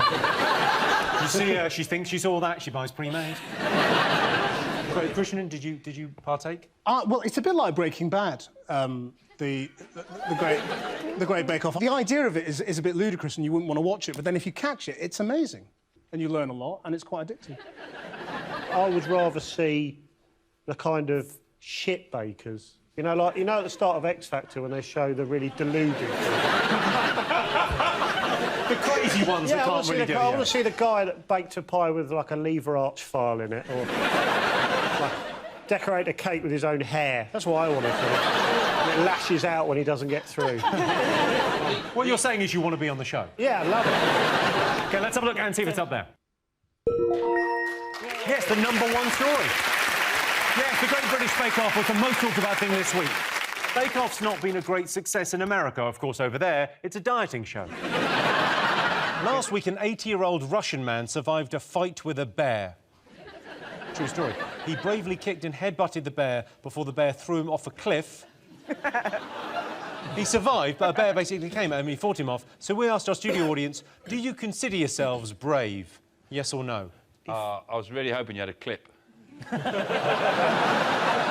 I'm not dismissing the bravery of a man, but it sounds to me like he survived because he got thrown off a cliff. I'm going to speculate, had the fight continued, he would have got the shit kicked out. He was an 80-year-old Russian shepherd. He was approached by a bear in a raspberry field. So this is true. This is a nursery. This happened this week. Approached by a bear in a raspberry field. He showered him with kicks and headbutts. Reporters say he managed to knock the bear off balance before it threw him off a cliff. He was hospitalised with bruises, bite wounds and 4 broken ribs. Wow. Discharged within a few days, and it's not known how the bear is. I just love it how we're sitting slagging a man off who fought a bear. We're like, ah. We're sitting in London in a warm studio. He fought a fucking bear. Yeah, in a raspberry field. Get over it. What's a shepherd doing in a raspberry field? How mobile are these raspberries?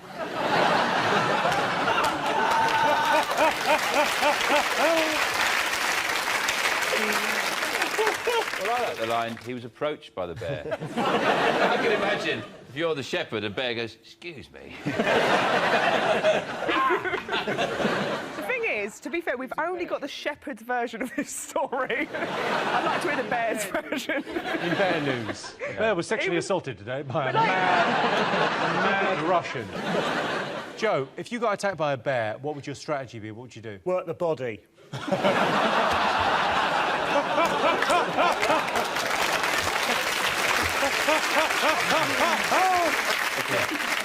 But you know, I mean, I wouldn't be. The best way to deal with a bear, if the bear attacks you, and this is genuine, if a bear attacks you, is stay very still and wait for it until it gets really close, until it's literally about there, and then you just go, whoa, like that. And because it's got those big round feet, it just goes, whoa. They can't adjust. They've got no balls on their feet. So you just go, whoa, like that, and it just throws them. And then and sometimes I've been attacked by loads of bears, and they're just literally going, whoa, and they're all behind me in a big pile. do you remember that under attack? Because, you know, there's so much information about dealing with animals that I think if a bear attacked me, I'd probably, like, piss on my feet or something, you know, get confused with jellyfish. So you'd have to remember it. Would you remember that? Well, the difference between a bear and a jellyfish, easy. OK, fingers on buzzers. One more thing still to get. What do you think? I think it's maybe heat and energy. There's all these new nuclear plants that they're launching because the heat has gone up 10%. And the only people who are going to win from that are the perverts in the strip clubs, because they're going to get more dance for their dollar now, because the strippers will be like, oh, I'm going to take off my woolly hat, take off my big coat. It'll go on for an extra 20 minutes before they get to the nipple tassels. I don't think the first bit is really what the men are there for. Really? I don't think the bobble hat bit they're enjoying. Do you go to the loo? I don't go anywhere. Where's the magic, John? Where's the magic on that you can't start with the hat? I love your idea of a strip club where the girl comes in with a hat and a coat. Everyone here? Right, I'll get myself ready. Right, back to nuclear power. John. Well, there's going to be no energy left, so we're going to have to build some more nuclear power plants, is what's happening, because... Well, basically, because we've all come weak. I like the cold. I like a little bit of... It's romantic, isn't it, the cold? But to fill the deficit from the energy companies' prices going up and up and up, we're going to build nuclear power stations. It's a non-renewable source of energy, so it has to go up, because we can't keep drawing from the earth forever, guys. Yeah, well, we can while we're alive. Which is the main issue on the table at the moment. I think what we should do is all refuse to pay our energy bills. If everyone did it, like in a mass disobedience... Just that woman and you, it sounds like. It's two. Once you've got two, she's only you've got clapping her four. hands to stay warm. She's like, oh. Just everybody, just choose a quarter. We just choose one quarter, and everyone just says, no, sorry, we're not. Because there's 6 energy companies, and it's a cartel, really. There's no difference. Yeah. And then what they need to do is people genuinely need to have, like, some kind of civil disobedience. I'm trying to be like the utility Gandhi. That's who I see myself as. And everybody just says, no, we're not paying it. And that quarter, you must nobody... Because they can't cut everybody off. They get their energy from Russia, though, so it'll be the Russians who just turn the tap off. You just go, you don't pay for gas, you don't get gas.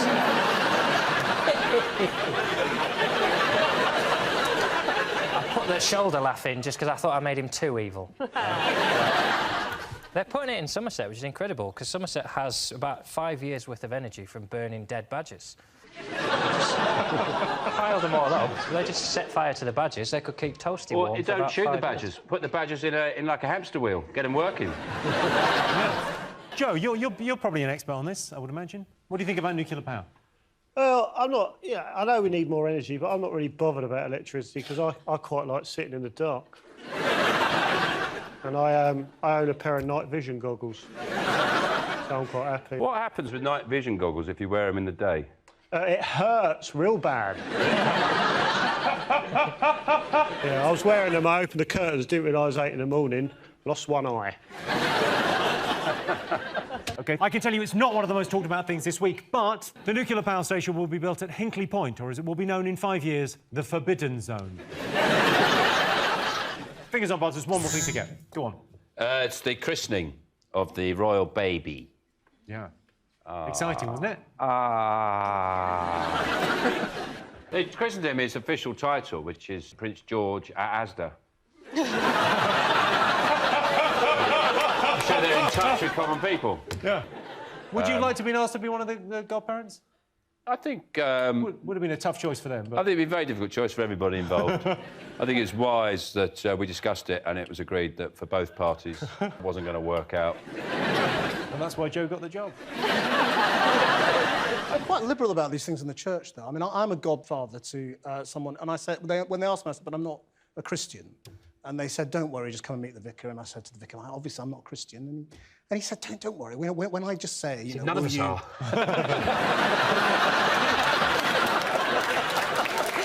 Sorry, carry on.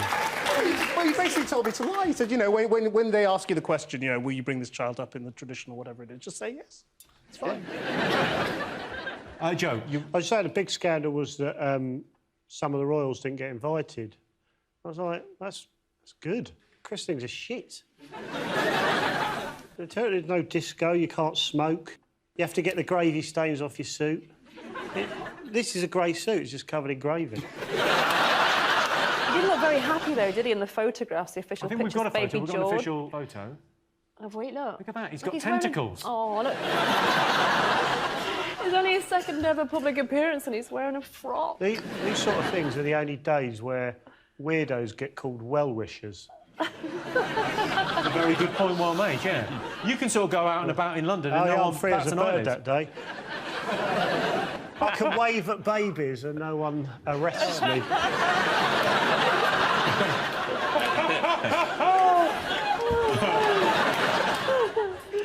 I never care about other people's christening. I have just come from St James's Palace, actually, from here. I was at a royal reception with Prince Charles and Camilla. What were you doing at a royal reception? No, they're going off to India and Sri Lanka, and they wanted to get in the mood, so they invited some British darkies. And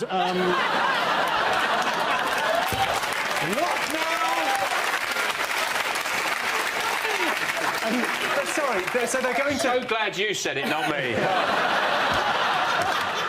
They're going where, sorry? They're going to India and Sri Lanka. And they invited you round to kind of get... Yeah, me and a few friends. Get in the mood, Get some taste travel curry. tips. We've got a picture of you there. Let's have a look. There you are. Oh, gosh. That was quick. Well, they're pictures. They're just... You can email them. We'd have to go to Snappy Snaps to get it developed. Yeah, well, there I am, sucking up to Camilla. What did you talk to Camilla about? I talked to her about something really serious. We are both patrons of the same charity. Oh. So I talked to her about that.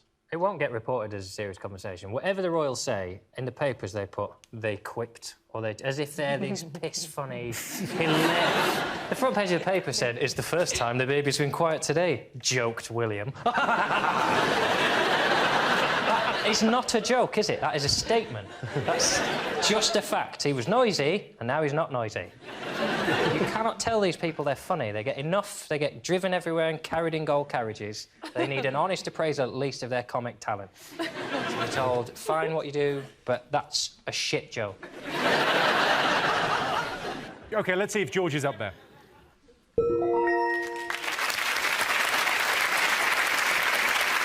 Yes, it was Prince George's christening this week. Sadly, DNA tests have revealed Prince George actually belongs to a Romany gypsy couple from Greece.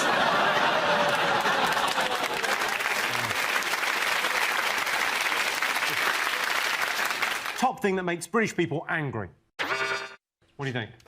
It strikes me as a visitor to this country, the things that annoy people are very often not the big things like the breakup of the NHS or bankers' bonuses, like apostrophes in the wrong place. So it's probably that was the final straw in 1939. It wasn't the takeover of Poland by Hitler. It was like, he spelt Nazis with an apostrophe. Oh, let's get him. What makes you angry? What makes me angry? When I'm driving, then when it comes to like a zebra crossing and like someone feels like because of zebra crossing, although I'll stop for you, but say thanks because I don't have to stop. You do. Yes, you do, yeah. Yeah, no, you do, yeah. I don't. You do legally, you do. Yeah, legally you do, but I really don't. I'm in a car, you're on your own feet. Like, if I didn't stop, what were you going to do? I absolutely get that, because when you're driving... Because all it requires is it's just the eyebrow raise. It's yeah, just that's it. Like, some people look as if, like... They look at me like, oh, you don't do the eyebrow raise on a zebra crossing? No, you're meant to stop. You're meant to be considerate of pedestrians, people who are softer than you. You're in a big metal box.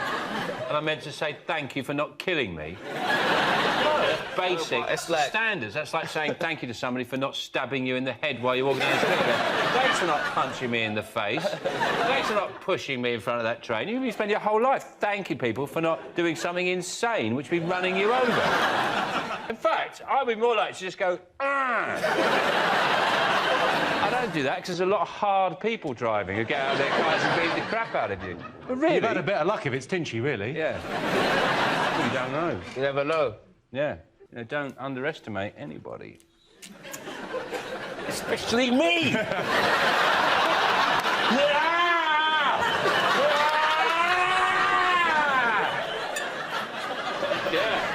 Oh.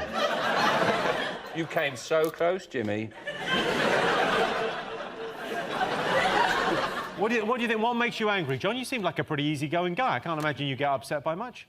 Getting run over by rappers. It's not having anything to get angry about, isn't it? It's nice to get angry. That's why we read papers in the morning. So before we've even finished our toast, we go, look at the state of that! What were you looking at? Stacey from Warwick. Ill-thought-out views on Britain's membership of the EU. Fair enough, have an opinion, but put your clothes on and then we can talk about it. OK, Alex, have any guests on the One Show annoyed you? There's been about 4. Let's name them. Come on, let's How go about down. no? One Direction. No, they're all right. Lovely. Yeah, I mean, they've got about literally 115 people with them, choosing which ripped vest they're going to put on. But they're all right. They always make the right choice.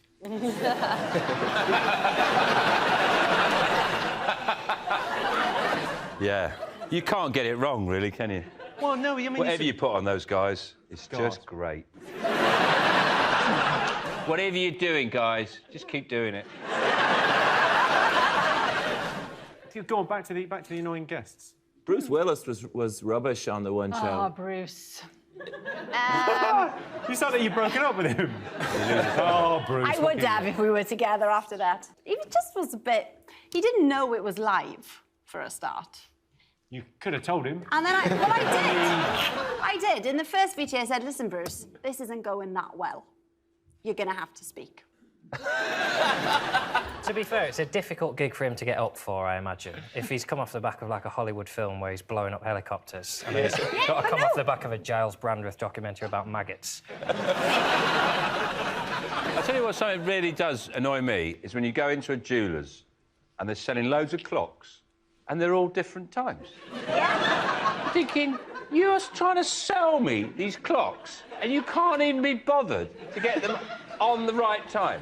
Why would I buy a clock from you that isn't showing me the right time? That's all I want from a clock, is that it tells me the frigging time, and you want to sell it to me, you want to charge me money, and you can't be bothered to go like that. You've got a bloody nerve trying to sell me clocks, and you can't even prove it's not a clock. If it's not the right time, it's not a clock. It's just some numbers. It's some numbers and some sticks moving different ways. It's not a clock. So don't... Next time I come in there, mate... I'm annoyed about that now.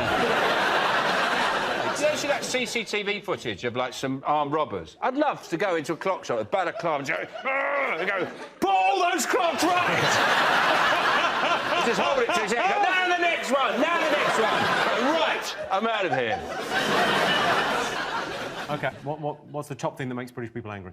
Is it football? Because I know you have a very delicate relationship with football. You love it, but it makes you so angry. That pisses me off at the football. There's always a clock that tells you it's 3:15, but the clock on the match says, like, 17:23, because there's 17 minutes gone, but the actual time is... And 2 clocks in the same room just kill thousands of people. It's like a bloody jeweller's. Yes.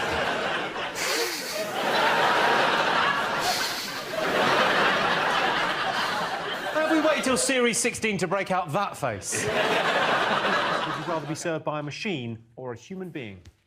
It's really annoying, isn't it, when you're in a supermarket and you use one of the automated tills and a light is flashing, it's either the DVD or a bottle of wine, and you know you need help. They never work, those things.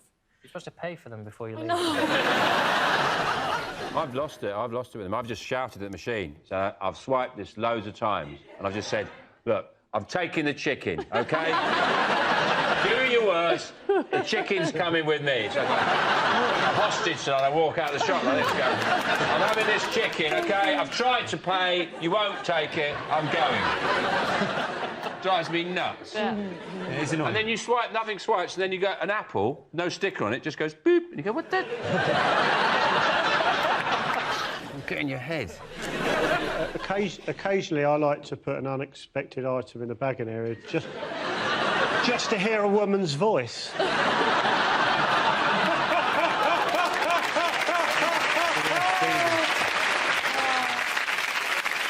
don't know about you guys, but I'm still riding high on the royal baby news. Oh. It's hard to come down from that, isn't it? There's very few moments in your life that give you that sort of, like, just buzz.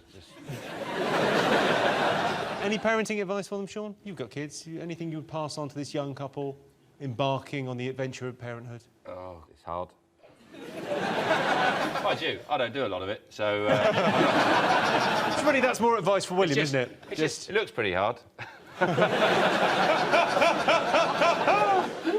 From where I'm phoning from, it looks really hard. Rob, what do you make of the royal baby? Well, I love the bit they got takeaway. They got pizzas, didn't they? Kate and William to the got hospital, Yeah, you got the bodyguards go and collect the pizzas, and everyone's saying, "Why don't you just get them delivered?" But it's half price, isn't it? If you get them collected. Well, you've got a kid on the way. You've got to start thinking about money, ain't you? Lorraine, did you cover it much on the show? You covered it. Oh, much? It was just like all the time, pretty much all the time. Some people got annoyed with the amount of coverage they had to do. Some news reporters got a little bit sort of sick of it. Now, have a look at this. Not everybody is enjoying the spectre of the speculation, endless speculation. A couple of texts coming in to the BBC. Come on, BBC, people do have babies. Stop saying the same thing over and over. Give us the rest of the news. What a load of sycophantic rubbish, says another. Good morning. And God help us if this ends up a long labour. That's a view that I have heard expressed here by a couple of people. So, you know, we'll just wait and see. But until then, we're going to be speculating about this royal birth with no facts to hand at the moment.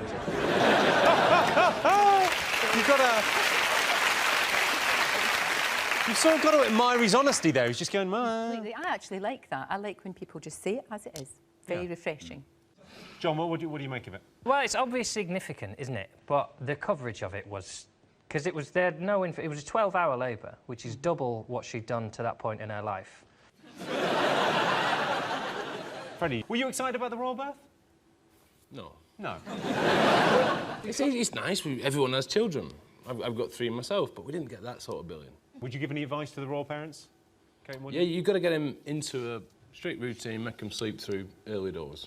I imagine that's easier for you than most parents because you are terrifying. So if you say to a baby, go to sleep, it'll go, all right. To be fair, compared to a baby, everyone's quite terrifying. Like, compared to a baby, I'm quite intimidating. No, not you. Not a good example to pick. You look younger than the royal baby. Oh, he does. But he's so cute. No, I know, but you're cute. Looking at me face, you're so cute. You know what? When you're 90, you'll still look like that. You'd be glad. I didn't come on here to be flirted with by Lorraine. Do you know the last time I met Lorraine? I've only met Lorraine once, and I want to kind of clear this up because you had a very similar approach of kind of flirt patronisation. And then just before I left, I was getting in the taxi from this show, and as the door was closing, you said, if I was 20 years younger, and the door closed. And I've got no idea how that sentence ended. You'd be an embryo. I think she meant if I was 20 years Top way to pamper yourself? A sit-down wee. On what occasion would you treat yourself to a lovely sit-down wee? Early morning, late at night, after a big meal. I don't think that's pampering yourself, sit down wee. Really want to pamper yourself. You know those Dyson air blades? Teabag one of them.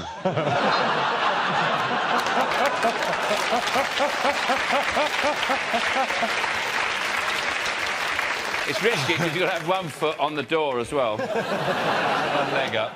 Actually, the facilities manager wanted me to bring that up with you, and I was sort of looking for the right time to mention that. Yeah, well, if you're wondering why it came off the wall. John, how do you pamper yourself? Just get drunk, really. Pampering, for me, as a word, means like, oh, I'm going to pamper myself senseless this weekend. I'm going to go out and get absolutely pampered. Well, number 2 is an expensive glass of wine. So a lot of people do that as a little treat. No, they don't. Have you been out into the world?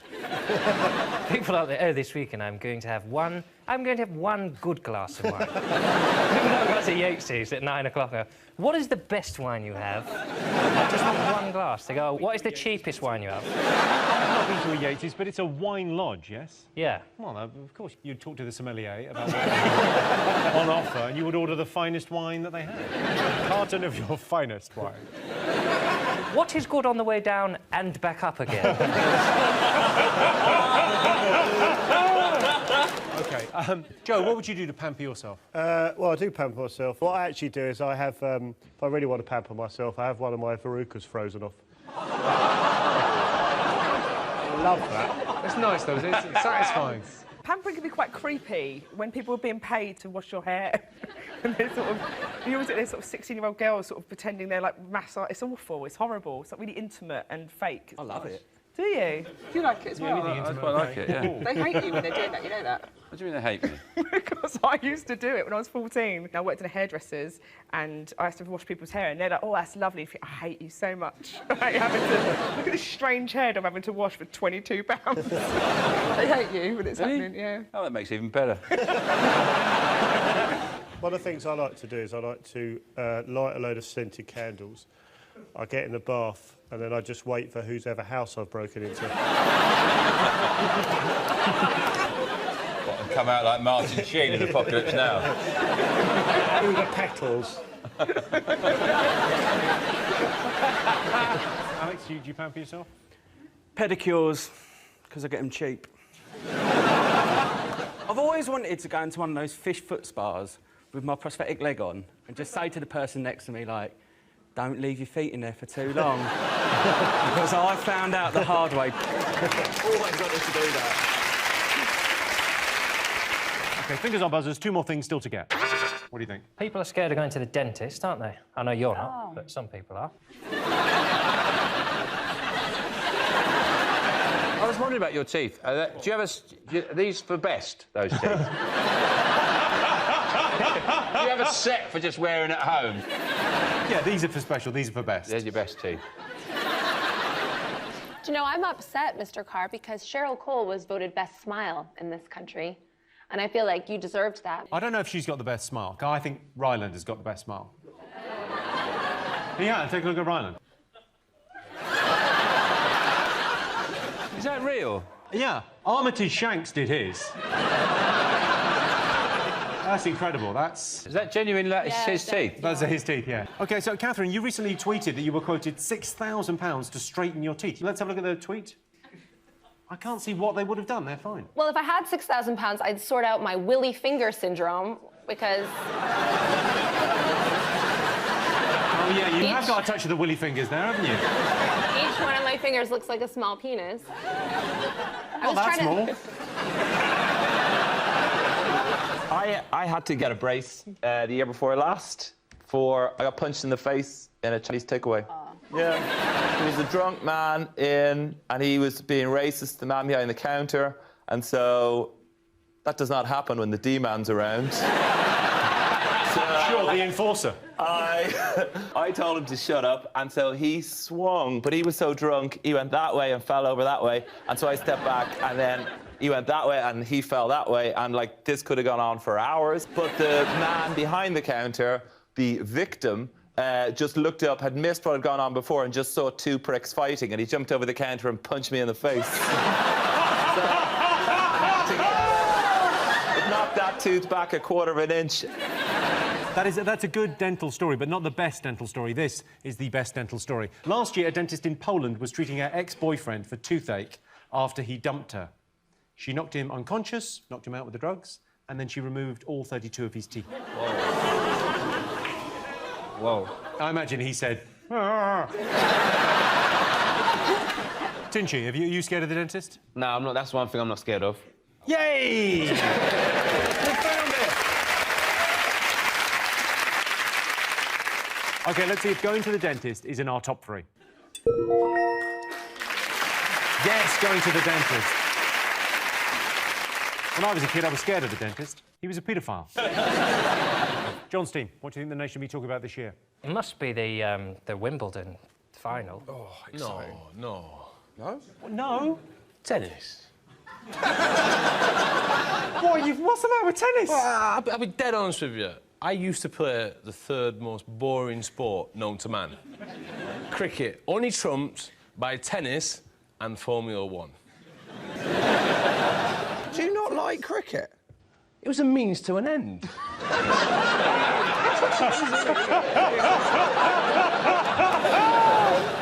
I thought it was an incredible thing. A British man won for the first time in 77 years. And he hasn't won it since, Jimmy. Let's not let him off. This country hasn't had a Wimbledon winner for nearly 6 months now, and I've had enough. The sad thing, it's a boring name, Andy Murray, as well, isn't it? If his name was, like, Dick Gobbler or something, then...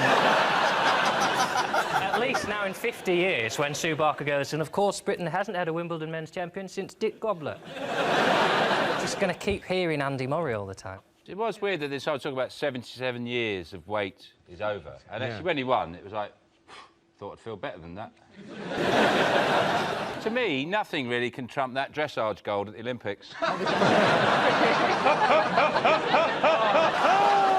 Lorraine, you're Scottish, so presumably I am Andy... well spotted. Well, you're not like full-on Scottish.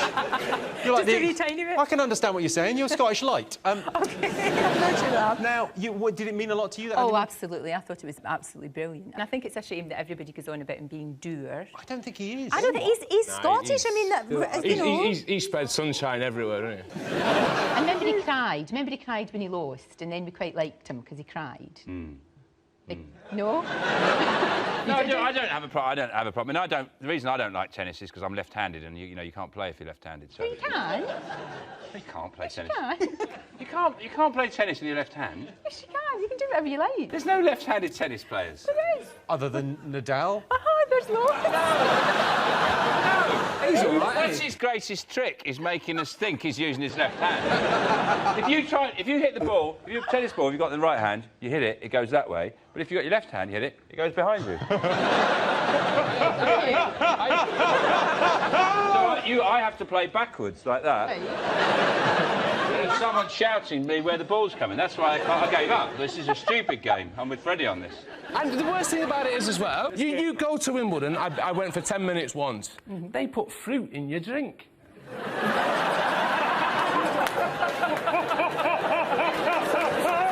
In your drink? Did you, like, order a pint of John Smith's, and then when you weren't looking, they were shoving strawberries?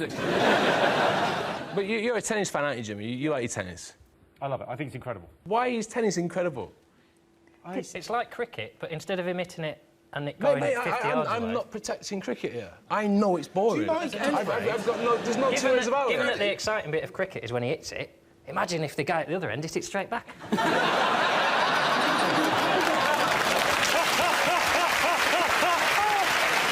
John Steam, what do you think the nation have been talking about this week? Sexbox? Oh. Matt, you seem genuinely excited. Sexbox, tell me all about it. They have sex in a box. The cameras aren't in the box, so you can't see. And consenting couples go in there, and they have sex, and then they come out, and then there's a panel of experts, and then they just sit there, and they get asked about what happened in there, and they say, yeah, we did it. Hang on. I want to know more about this, because I haven't actually seen this. It's like a porno version of The Cube. Right. They should do it in The Cube, then at least you'll be able to see what they're getting up to. Yeah.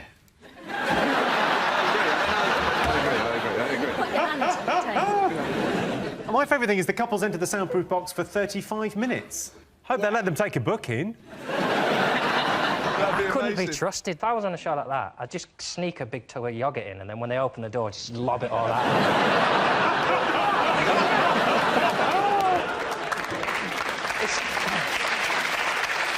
I thought the panellists were disappointing. I'd like someone like Alan Hansen on there, but he didn't. And Len Goodman. Len Goodman and Alan Hansen just going, 7! Alan Hansen going, that was woeful. But isn't it a bit like a student house, where two people go into a room and then everyone sits around and talks about it? John, What did they get up to? John, Matt, you live together in a house. One of you must have brought a lady home. There must have been together. that when you There two must came out of the have bedroom. When one of us was having sex and the other one wasn't. Yeah, guess which way round that went.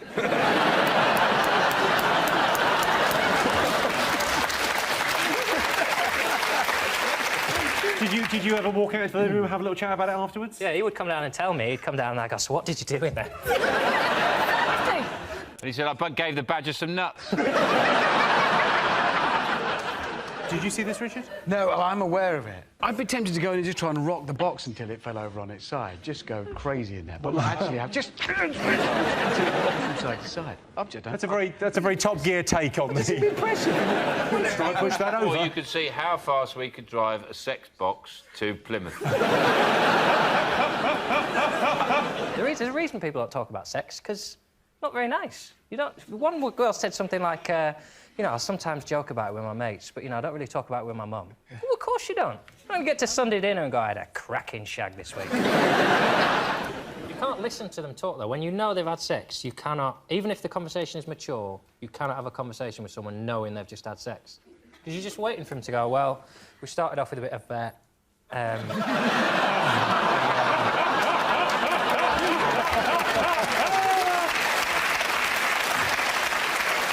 Well, I can tell you it's not one of the most talked about things, but Channel 4's new show, Sexbox, aired this week. If I want to have sex in a small, windowless box devoid of any romance or sexual excitement, I'll book me and my girlfriend into a travel lodge.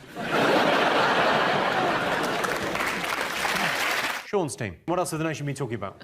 Politics. There was a cabinet reshuffle. Cabinet reshuffle. Yes, people are so excited by it.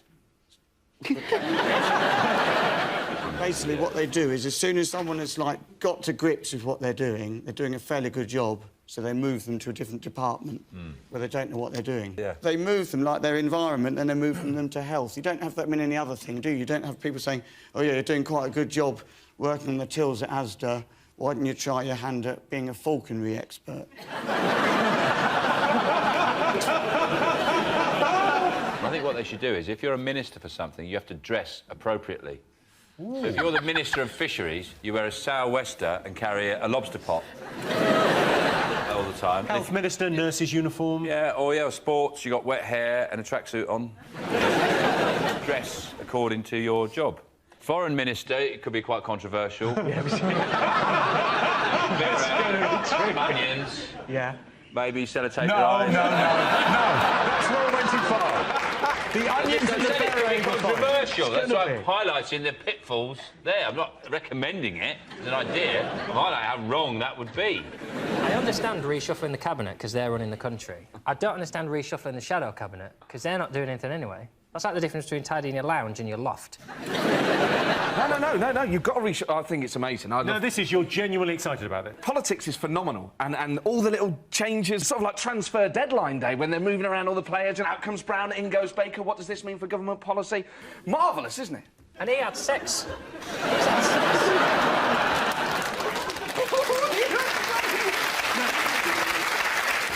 Matt, you used to work for the Labour Party, Yeah. right? What do you think's the matter with politics? I think there's a serious lack of personalities in it, and I think Ed Miliband is sort of part of that problem. And there are people... I shouldn't like Nigel Farage, but... That's the end of that sentence. People like politicians that make us feel good. And Farage, even though I disagree with most of what he says, he's got that sort of, like, braying golf club... You know, the sort of guy who'd turn up at a golf course and go, Roger, you bastard! I want to hang around with that guy. Well, talking of UKIP and characters, have a look at Godfrey Bloom, formerly of UKIP. Now, Mr. Bloom, what do you make of the front cover of this, the conference brochure with no black faces on it? After you interviewed. What a racist comment is that? How dare you? That's an appalling thing to say. You're picking people out for the colour of their skin. You disgust me. Get out. But I mean, I'm making the point that you haven't got... What's appalling about making that point? You, sir, are a racist. Why am I racist for saying there aren't any black people? And you've checked out the colour of people's faces. Disgraceful. You're disgraceful.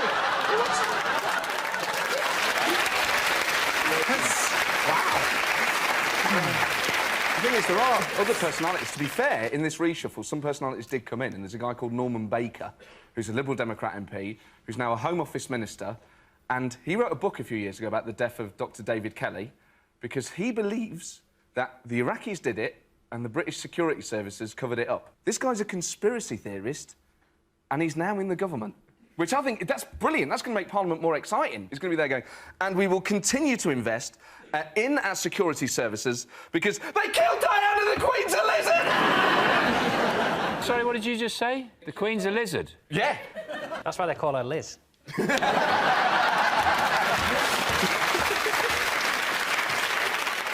Let's have a look and see if it's up there.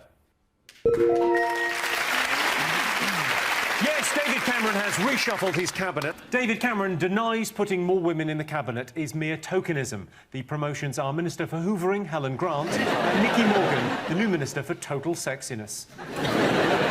Sean, what do you think the best invention of all time? It's got to be the hat, hasn't it? Yeah. I mean, before the hat, what people had to endure. That's very ladylike, Claudia. I enjoy that noise. She's just about to tan herself. Anything coming from the sky, generally, if you live on this planet for a while, anything that comes from the sky is bad. It's rain, it's sun, it's wind. Sometimes it's like anvils, if you're in a cartoon. You need a special hat for that one. It's got to be the hat. What about cheese strings? Don't be so bloody childish. Not cheese strings. It's not cheese. We're talking sensible inventions. Yes. String and cheese, it's two things that we needed, but now we only need them in It one doesn't place. work. It doesn't work as string, I can tell you that. So if you try to wrap a parcel in that stuff, and it doesn't work as cheese, because it tastes like the rim of a car door, you know, that sort of rubber stuff. He's right. So it fails on both. What it has got is shiny packaging to attract children, who, as we know, are idiots. Could the best invention, Jimmy, perhaps be God? Or the potato ricer? What is a potato ricer? Oh, it's amazing. I've recently invested in a potato ricer. Incredible. It's the best mash you'll ever have in your entire life. And minimal effort, I mean... It really is. Just So bang. Sometimes I got mash, I don't want it. I wake up and I've accidentally made mash. It's so easy. OK, now I've got other contenders for brilliant inventions. I've got a 3D printer.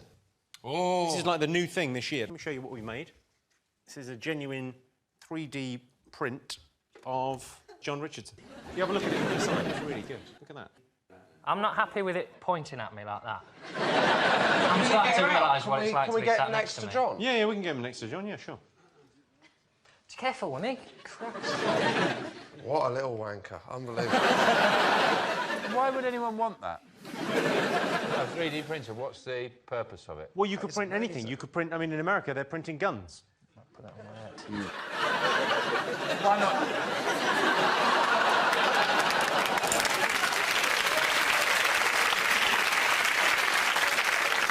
It's like a really shit wedding cake. The sad thing about that wedding cake is it's just John on his own, isn't it? OK, you aware of a onesie? Yeah. OK, there's now a twinsy, which is like a onesie for sort of two people. That's disgusting. John, Josh, I'll pop that on. Oh. It's a twinsy. That's a onesie for people with personal space issues. While you put that on, Trevor, you don't like the weather here? You say it like I don't like the weather, like you like the weather, like everybody likes the weather. I've got something for you. I've got you a full body umbrella. Try that out for size. Oh, yeah, that's very What's in there, fella? You can put it up, don't panic. It looks like a see-through Ku Klux Klan outfit. This is fantastic. No, you're like... Nobody's going to buy this. That's like a three-legged race. What is that? It's you can't even have sex in it. This is the most intense experience I've ever had. Is this sex? Yeah. Put up, John. I don't know if it is... Put up. I don't know if it is sex, but I am going to count it to my tally if it is.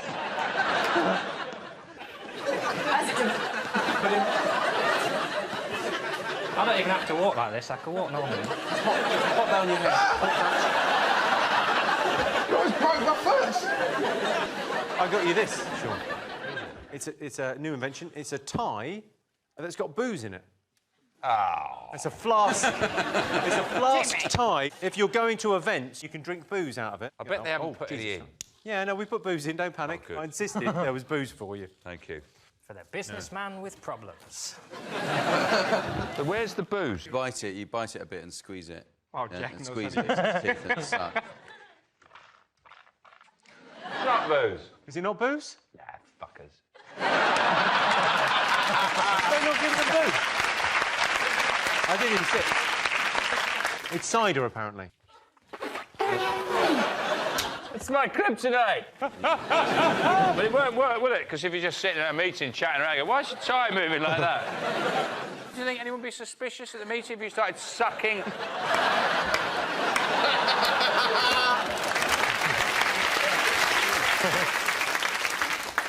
Jack, I've got this for you. This is an invention. This is apparently to help you learn how to smile better.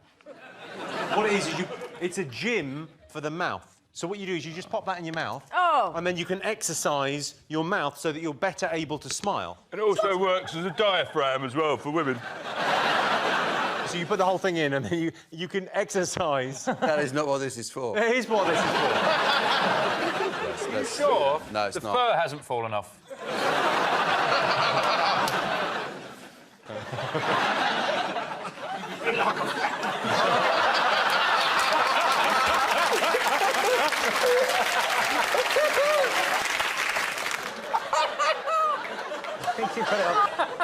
Oh.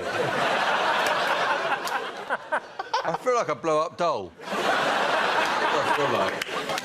Oh, well, thanks anyway. Do you try and avoid contact with your neighbours, yes or no?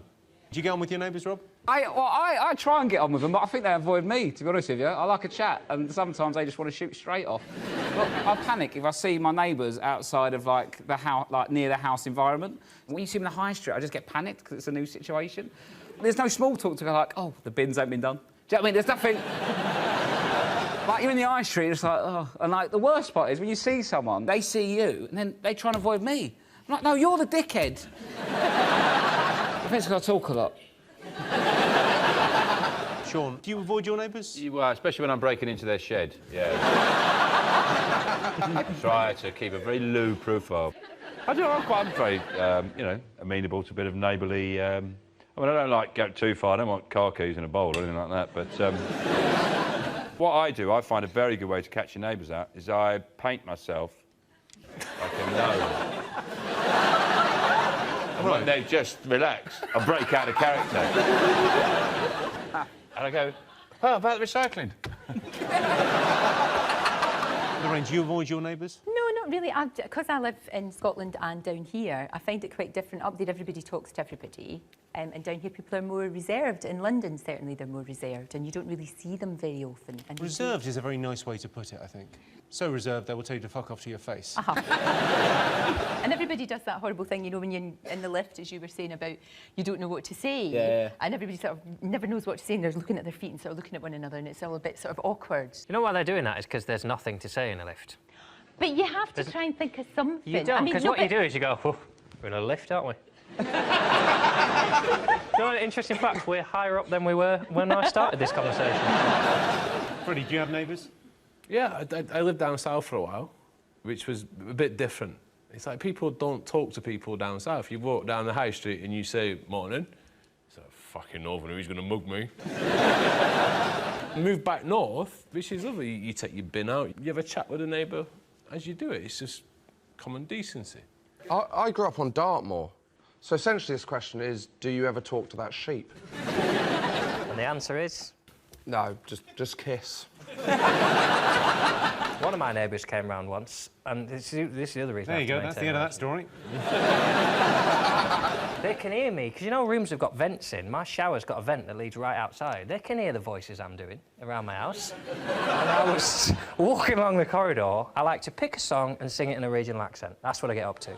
Can you give me an example of this, John? Give us an example. Well, you give me a song, you give me a regional accent. MC Hammer, you can't touch this. In what accent?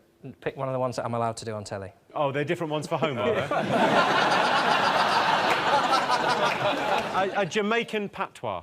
Ah. You can't touch this! It's a fun game to play until the door goes and you think, oh, there are other people in the world.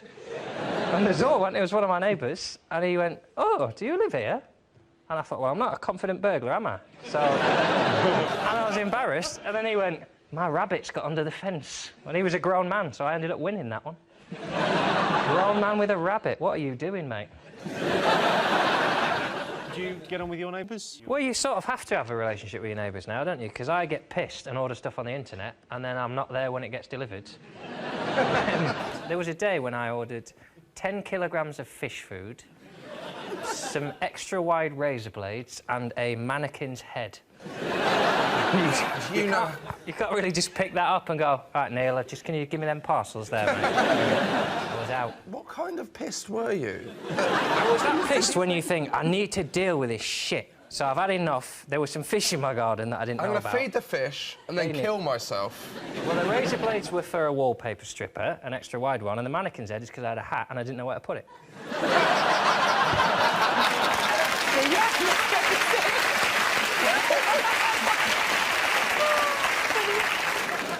Claudia, what do you think best invention? We all know that. Fake tan. Hands down, full stop. Come on. Do you not agree? Do you use fake tan? All the time. Look at me. I'm bright orange, I hope.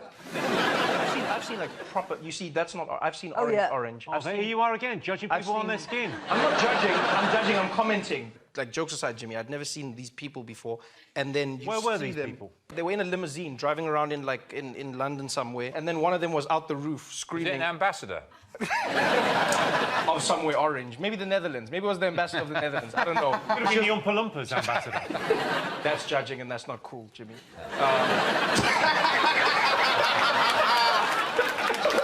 I want to look, let's just be clear, like I've soiled myself. Like I've had a terrible, like that, and then I've just gone like that. That's... Boom! It's achievable. You want to look like you want to smother your face in excrement.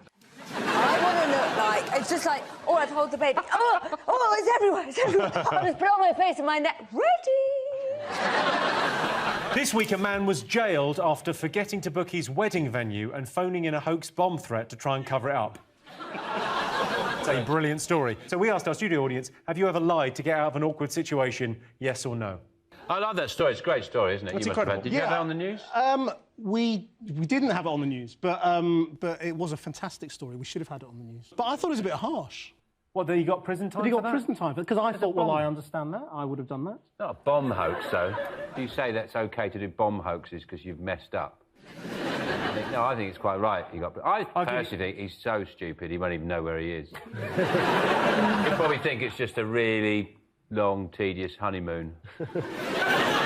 What I like the idea of is that the ideas that he rejected. He had a list of ideas like Triffids, no, Vikings, ooh, lava from a volcano. He went bomb hoax. OK, I've got a question for you, Joe. If you were getting married, right, to a lovely lady... Hey? No. Bear with me on this. If you were getting married to a lovely lady and you've forgotten to book the venue, I can't imagine you not being very organised, but imagine a scenario where you've forgotten to book the venue, what would you do in that situation? Hire a sniper rifle. Hire one? Yeah. Not made of money. Sniper. And that's what that bit of the Yellow Pages goes, sniper rifle hire. Oh! There's a gap in the market thinking about it.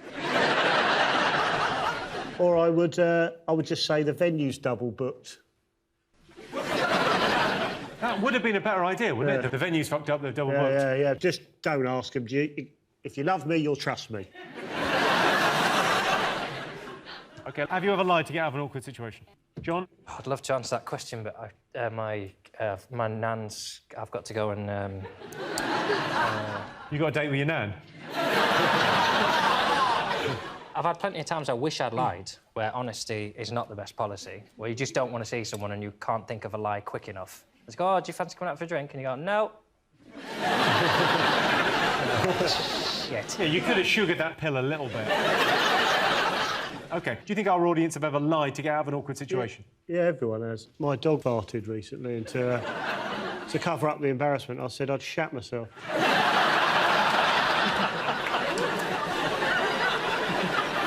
OK, so let's get some odds on this. So, yes or no? Yes. Yes. OK, I can tell you the answer is yes. 93% of our studio audience have lied to get out of an awkward situation. Things get out of hand so quickly. I once heard of a girl who lied to her husband about how she got pregnant, and now there's an entire religion.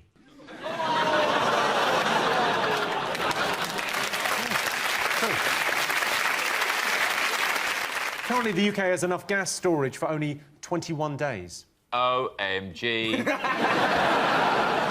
It's apparently the biggest energy crisis for 6 years. 6 years ago, of course, when we had no power cuts. They were tough times, though, those 6 years. It's the highest risk of a problem since a time when there were no problems. A bit of speculating about what would the consequences be of an energy cut, apart from obviously switching Stephen Hawking off, which would be a terrible... I was out with Stephen on Monday, weirdly, at the Pride of Britain. He was at our table, and there was a point after about 2 hours of the awards, because it went on quite a while. It's quite a long award ceremony, where we had to take him and plug him in. He went, I'm running out of power, and we had to go and plug him in. Really? Yeah. I feel really bad now. I won't feel bad. It's fine. It's fine. I told him my Stephen Hawking joke. He rather liked it. Yeah. Well, he hadn't have much fucking choice, did he? Stuck there in a wheelchair, and you're telling him a joke. What can you do? And he's been recharged. He can't get away. He's going to sit there and listen to you. Going, anyway, Stephen Hawking. He's going, studying Sorry, Stephen. Back to the blackouts. John, how do you think you would cope in a blackout? Well, interestingly, I've been watching... there's a programme on Channel 5 at the moment called Under the Dome, which is about a city that gets trapped under a dome, and they've run out of power, and there's riots and looting and murders, and that would be my concern. If we had a power cut, I wouldn't be able to watch that anymore.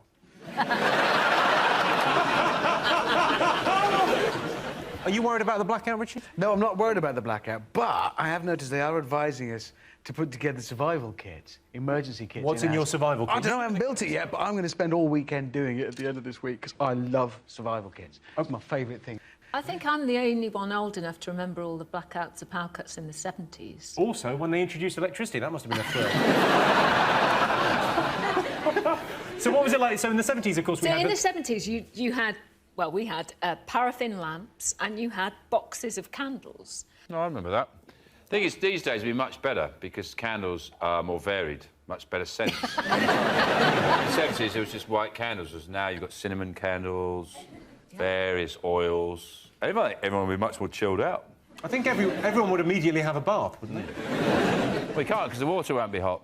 Oh, damn it. Well, if there's no hot water, you just boil the kettle, don't you? Yeah. You can't, because it's a power cut. We just watch some telly until it comes back on. You can't watch the telly. Put a DVD on. OK, so... here's a fun fact. In 2008, a 2-day power cut in Holland led to a 44% increase in the birth rate. Now, that's because you like to keep warm, you see. You go to bed and keep warm. That's because she can't get away. It's dark, isn't it?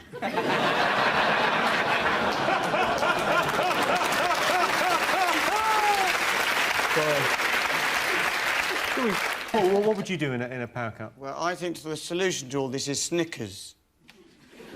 Should we just leave it there, or...? Yeah, should we agree? I think we're all agreed. Snickers. Well, Snickers, it's got high energy, hasn't it? A lot of energy in Snickers. Yeah, a lot of oil. Build a power station and burn Snickers. Immediately, massive amounts of energy.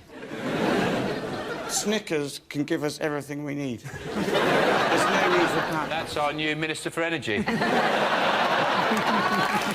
spin the wheel and you see what happens. Yeah. John's team, what do you think the nation should be talking about this week? What about the Tesco? Tesco have got new technology that means they can scan your face and tell you what you want to buy when you're in a garage. I'm not sure. Is that a good idea? I mean... I could do that. Petrol. So Tesco's are rolling out new advertising screens in 450 of their petrol stations. They use hidden cameras to scan people's faces to determine their age bracket and if they're male or female, and then they can sort of market products to them. So how do they tell you what they think you should buy? Do they whisper it? Do they come up to you and go, I think you need some crisps? I think they would look at you, Sean, and go, I think moisturiser, maybe, you know. Prunes. Fly spray. They've had this technology in toilets for years, though. I go into a garage, and when I get in a cubicle, it tells me exactly what they think I'd like to do to someone and who I can call.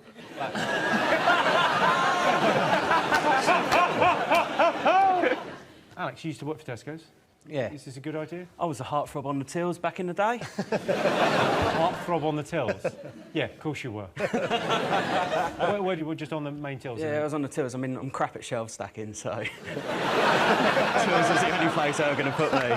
Imagine the till might be a bit hit and miss as well. But I think I was the reason why they brought in self-scanning. The long game of it is to improve shopping experiences around the supermarket, and I don't think it's going to make much difference. If they want to make shopping better, I just think it's simple. Just make a shopping trolley that adults can sit in. Who's going to push you around, though? I'll just ask someone. I'll just sit there until someone pushes me around. Or you could get a baguette. And punt around the supermarket. A couple of them. Yeah. Well, let's have a look and see if it's up there. Sean, what else has the nation been talking about? Alex Ferguson has written a book. He's basically got a few things off his chest about various players. Did you think it was controversial? I always think people sort of having a go at him, saying, "Oh, why is he washing his dirty laundry in public?" But imagine managing footballers for that many years. We all know what monumental tossers they are. Imagine just having to manage 22, 25 of those for 26 years. Can't believe I can't believe he just hasn't just shot himself one day. I can't believe you can get those guys on a bus. It must be like trying to herd cats. Yeah. We have to be there by 2. Honestly, there's a kicker, there's a whistle. I thought what was interesting is the cover. His nose isn't red. It's the one photograph where his nose isn't red. You've got a picture of him? Here's a picture. There he is. Yeah, look at his nose, it's brilliant. That's his home nose. That's what he wears to the United home games. Someone should have told him to hold it a bit higher. That looks like his penis is a tiny little Alex Ferguson. He called his My Autobiography, which isn't... It's quite a lazy title. The only way it could have been shitter if it was just called Book.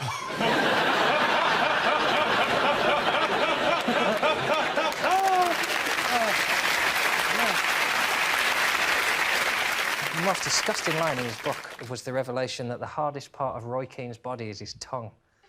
I don't want to know how he found that out. But what a disgusting image that is. That's a man who's broken legs. What can he do with his tongue? My God. He can break hearts. I was a bit gutted it came out this week, if I'm honest, because I released my autobiography this week as well. Is it out this week? Yeah, it's called Sex Panther.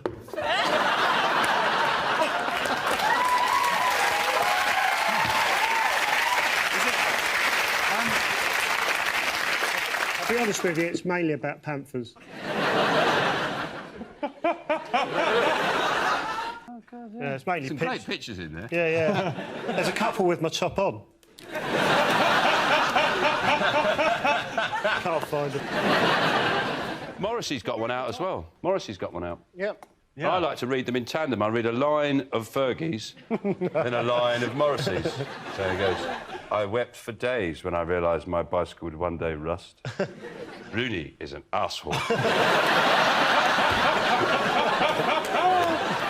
OK, let's have a look and see if Alex Ferguson's up there. Yes, Alex Ferguson's autobiography was released this week. In the book, Ferguson is scathing about David Beckham, Roy Keane and Wayne Rooney. If that lot ever learn to read, they'll be livid.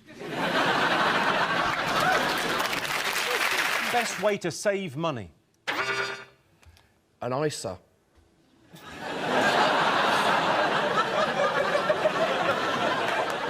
Die. Cheap, thrifty, innit? Low overheads. Or, another money-saving tip, always fill up at a supermarket just off the motorway, never at a service station.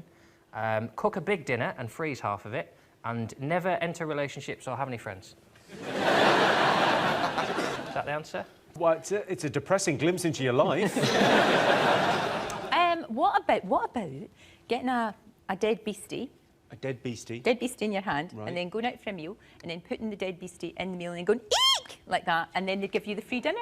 Does that work in Dundee? I imagine if they find a wee beastie, they just go, protein. What do you class as a beastie?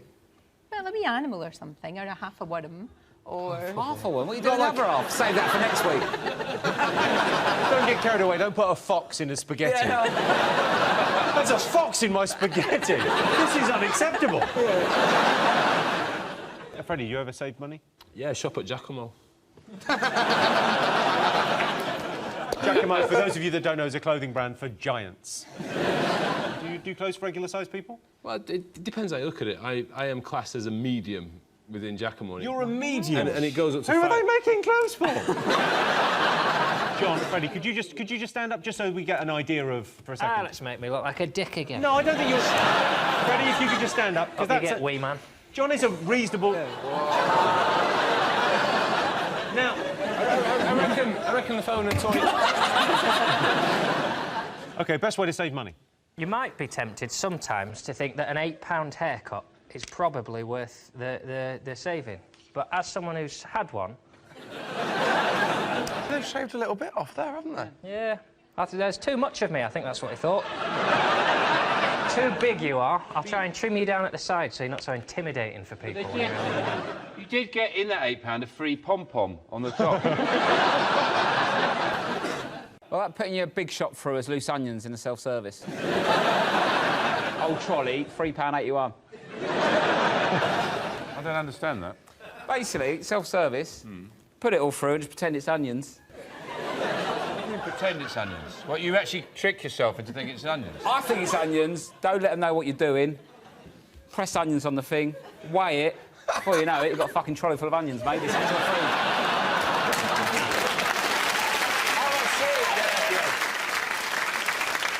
Most people admit they're easily influenced by advertising. True or false? Hey? Well, I just asked. Most people admit they're easily influenced by advertising. True or false? What do you think? I haven't had cider for a while. The reason I don't drink it... It affects me. See? See what you've done to him? Look, he's crashed now. It affects it's okay, Sean. me. Tiniest amount affects... Gemma! Advertising. How would you know? Because you are naturally drawn to things. If you keep saying something over and over again... You definitely are, but I think people would like to think that they're stronger than that, which, of course, we're not. Have you bought anything recently just on the basis of I an only advert? buy stuff because of adverts. Where were you when you saw the advert for introducing new shitface?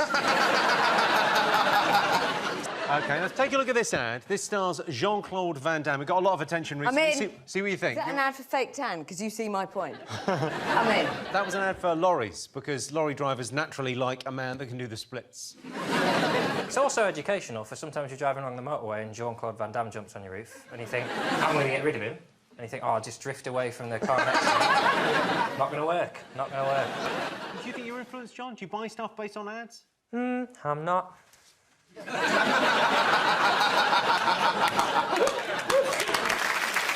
Oh, great.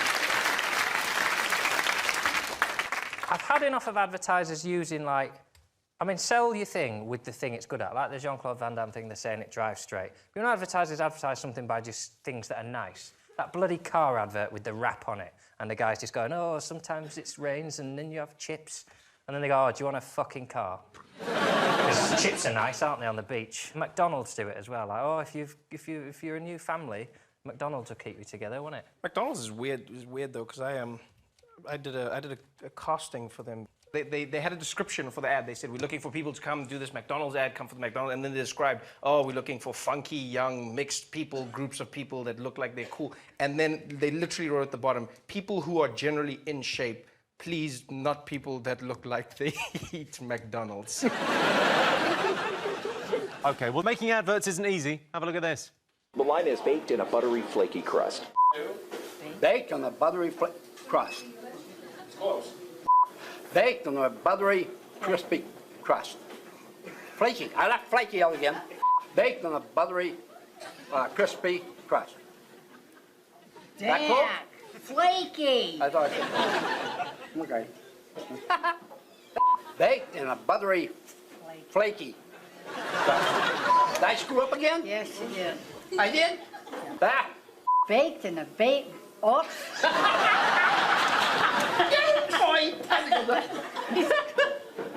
Baked in a buttery, crispy flake.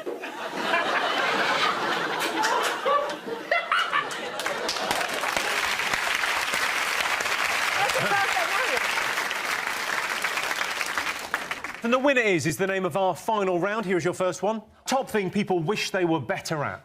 Is it first aid? Because I always think, I wish I was better at first aid. Because the amount of times I'm in situations where there's somebody says, does anyone here know first aid? And I can't help myself. I always go, yeah.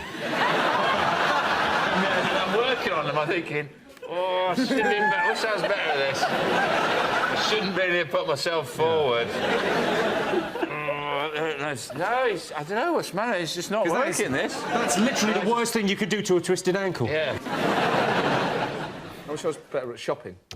You wish you were better at shopping? Yeah, because what happens is I think, all right, I'm going to... On the Monday, I think I'll go to the supermarket, I'll get myself some chicken and some veg and some fruit, and I'll look after myself, and then I get into the supermarket and I go, lasagna sandwiches are on offer.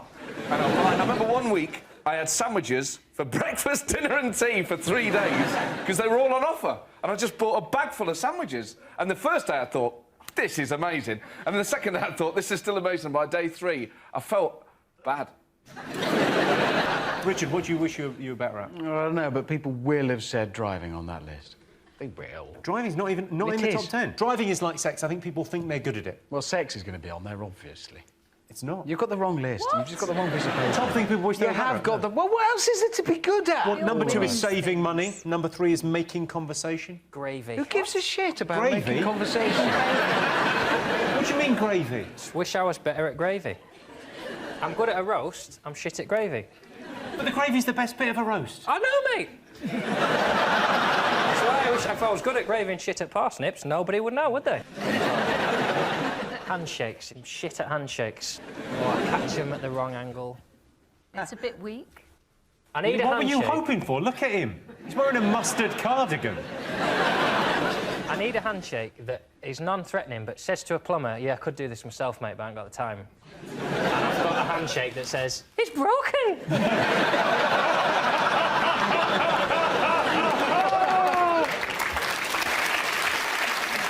Okay, it would help you if you went travelling, if you went to another country. Foreign languages. That is the right answer. John got it. Yes, the top thing people wish they were better at is speaking foreign languages. We had a really great French teacher at my school, but in the end I failed the oral. Apparently I didn't cup les balls properly. Okay, worst thing about living alone. Very much your specialist area we've hit here. Well, I liked it. It's just the sympathy is the worst thing. People will say, you all right, living on your own? Yeah. Have you not got any mates? Yeah, because I don't live with them. But no, I loved it. I loved living on my own. What was the best thing about living on your own? Oh, just all of it. Nothing moved. Just, you know, think I'm going to stay up all night. Doesn't matter. No one's going to wake me up. No one's going to come round. Actually, it was tragic. I've just remembered what it was like, and now you ask the question, it's the constant crushing loneliness, the fear it's never going to end and you're going to die on your own.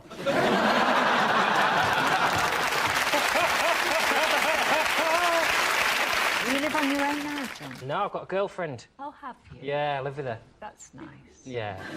Carol, do you live on your own? Do you have someone to look in on you in the winter? I think the worst thing must be living on your own is like pulling a cracker, something like that. Well, I imagine looking at a bottle of vinegar and thinking, that'll probably last longer than me.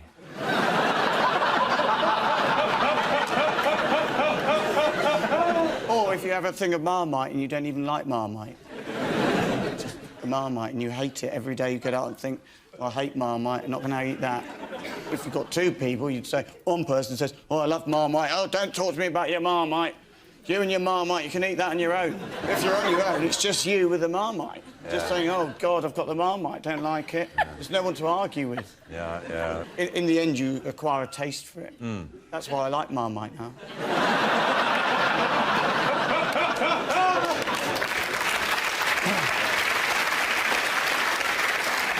I reckon one of the worst things about living alone must be you've only got your own clothes to wear. There's not another like bank of clothes to dip into. Yeah, and situation arises that you'd need to. If you're like wearing women's clothes in the day, you can't say, look. Whoa, I didn't mean that. Whoa. If you wouldn't wear women's clothes on in the day. Well, not on television, I don't say that. But you could, and you just say, oh, look, it's part of a loving heterosexual relationship. It's just something I like doing when my wife's out, sort of thing. Who told you that? No, it's fairly obvious.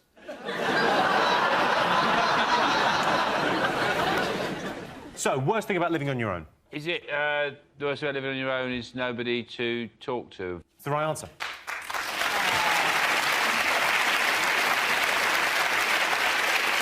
Yes, the worst thing about living alone is having no one to talk to. There's an old man who lives alone next door to me. Still, he's just bought himself a new dog for company. I think he's called it Help, because I keep on hearing him calling it. Help! Help! Help! Don't worry, though. I think the dog's come back, because I haven't heard him shouting anything in ages. So this is allocated seating on Ryanair. I mean, should you expect good service on one of these low-cost airlines? I'm glad they're doing allocated seating on Ryanair, because when I travel on my own, what I like to do is I look at the queue and I try and spot someone I think it would be quite nice to sit next to. And then I follow them down the queue, and as they're checking in, I jump in and go, I'd like to sit next to him, please. And then we chat for the whole flight. It's brilliant. A lot of people say you meet weirdos on planes, but I've never met one. I've got some quotes here from O'Leary, who's extraordinary at giving quotes. On charging people to use the toilet, he said, I would wipe their bums for a £5. That's good value, that. Yeah, probably. On overweight passengers, this is nice, he said, nobody wants to sit beside a really fat bastard. The thing is, normally, fat people, quite bubbly. Worst thing to do when you're drunk? I once tried to eat everything in my pencil case. Chris, you're from the north. Worst thing to do when you're drunk? Like your specialist area. Text while driving.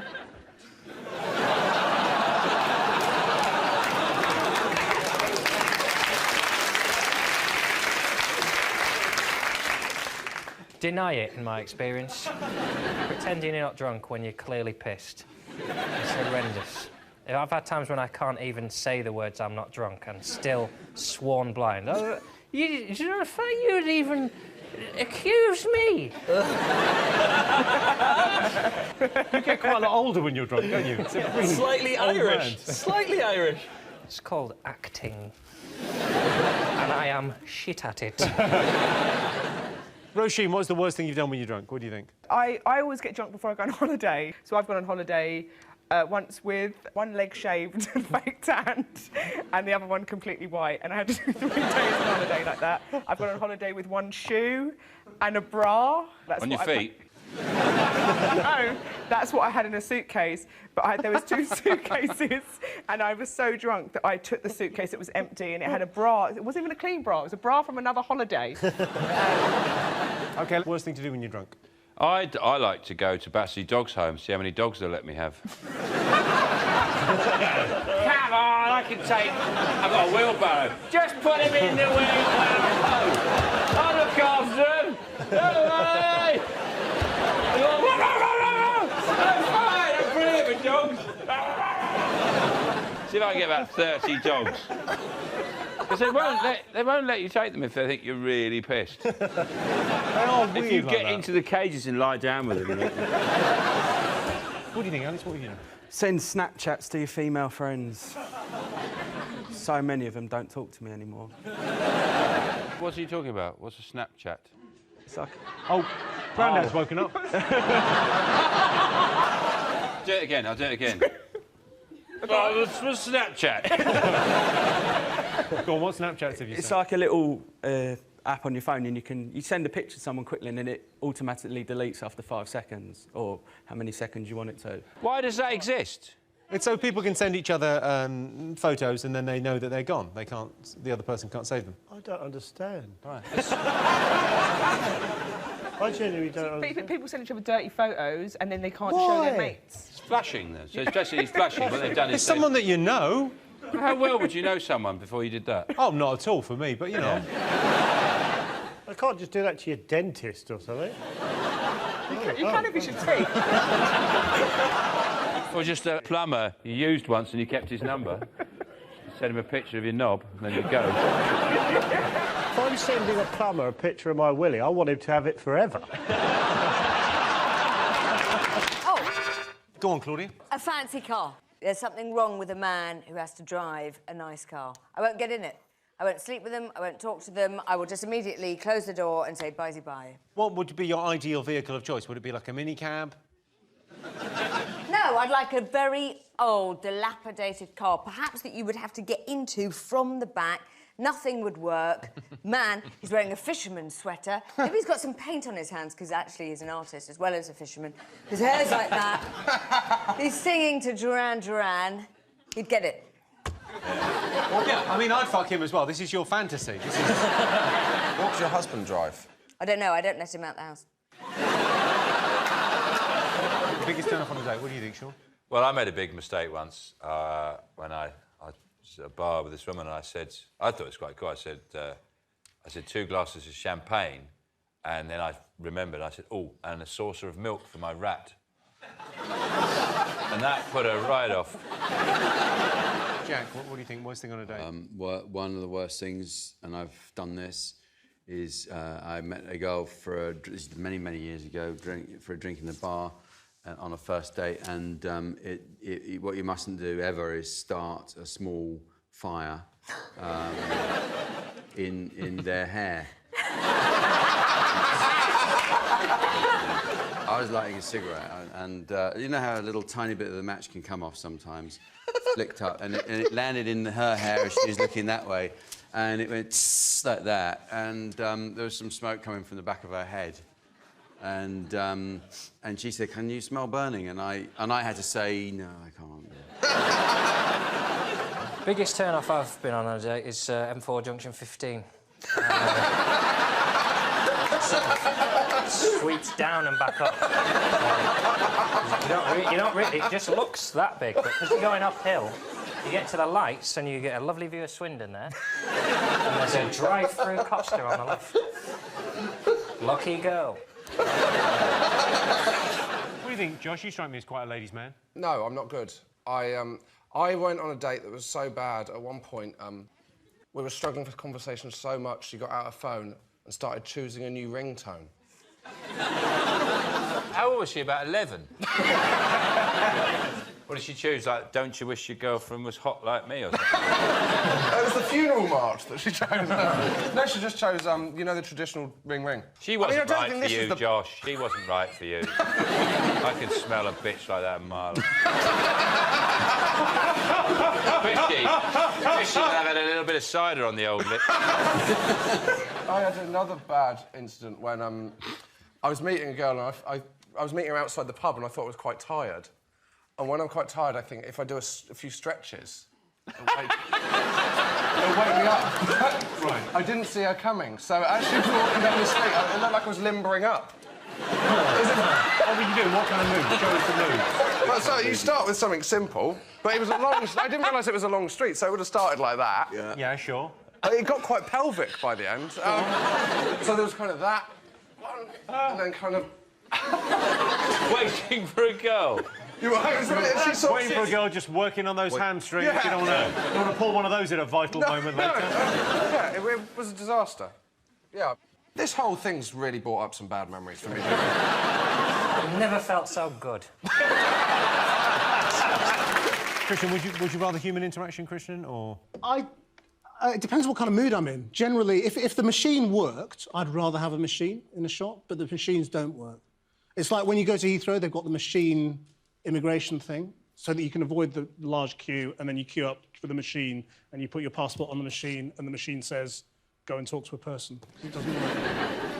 So if the machines work, fantastic, but they don't. I think they do. I'd rather have a machine, because sometimes I'm buying stuff I do not want to have a conversation about. Let me just look at your basket and you go, well, we're not getting through this without a little quiz, are we? What's the worst combo of items you've had to buy at a supermarket? It's more the reason I'm buying it. Once I had a dream about a cake. I had a dream about a cake. Our very own Martin Luther. A set, yeah, I have a dream today. It's a set rhubarb and custard flan. It was rhubarb and custard, but the rhubarb had been cooked in rose water, so it had a slight Turkish delight flavour. It was set round the thing, and the custard set on top round a pastry. I wanted to bake it that afternoon. I didn't want to have to explain why a 25-year-old man was buying rose water and not booze. I should have been buying a 4-pack of lager and a DVD. I was buying rose water and rhubarb. I didn't want what I got, which was a cashier going, oh, what are you doing with this, then? Because you look mental if you go, I dreamed of a cake. I'm genuinely intrigued now as to how that turned out. All I know is, you know, you said earlier you'd like to see an early round of Bake Off where they see the nutters.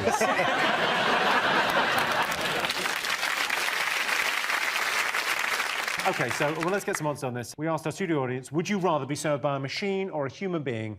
What do you think they said? What would you go for? I'd say machine. Human being. OK, I can tell you the answer is 70% of our studio audience would rather be served by a human being. Point Still in gets the points. bag. John's team, what do you think scares people? My attempts at being intimate. Oh, don't put yourself down. I'm not going to put myself down, but I'm just going to tranquilise myself. Your attempts at being intimate? Well, if I'm sexy with people, they find it frightening. Could you just, give me a demo and I'll tell you whether I think it's frightening. Give us a little demo. Yeah, Alex is right there. Give her a demo. I don't mind. Go on.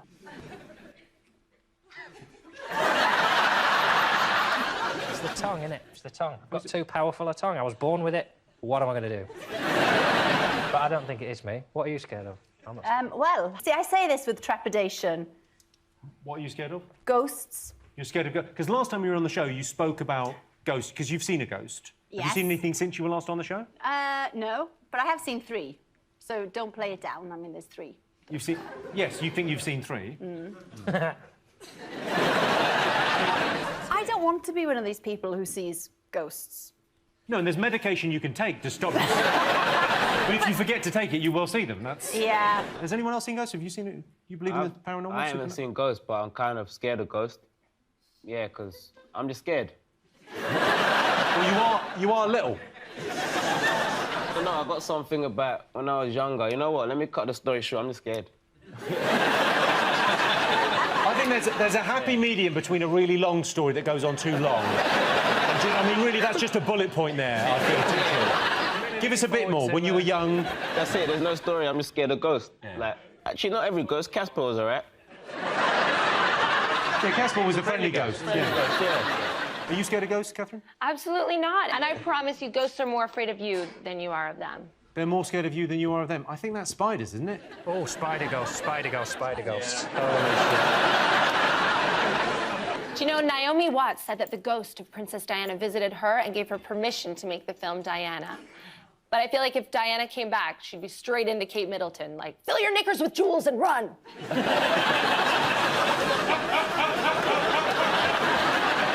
She should have that on a crest. Sean, were you scared of ghosts? You seem like a very level-headed man, but... No, I'm not. But what's the point? Yeah. But no, obviously there's no such thing as ghosts. Whoa. I tempt all the ghosts, all the demons, all the spirits, all the dark forces of the underworld. I tempt you now. Do your worst. Visit on me the 7 circles of hell. Visit me with your... Do you mind doing this when we're not here? Tinchi is scared. He's been through this. I think it's a bit much asking for a ghost, Sean, to appear on a TV show. There's certain scenarios in which you tend not to get a lot of ghosts. You know, you don't tend to get ghosts, say, in Argos. You never heard, the blue pens were all just flying. A number came up and I went to get the electric blanket and it wasn't ready yet. I hope there are ghosts. There are. Well, all right then. Good news for you, Jim. I would like to come back as a ghost. No, you wouldn't. You and I are having troubles. You would be. He'd be the most mundane ghost ever. Well, that surface could get slippy. Better dry it. No, you'd be a friendly cardigan wearing. I was going to be, but I think I know someone who's getting haunted. Well, I can tell you, ghosts are not one of the scariest things. But if you see a ghost, there are 3 things you must do immediately. Number 1, put down that drink. 2, turn the lights on. And 3, stop making things up.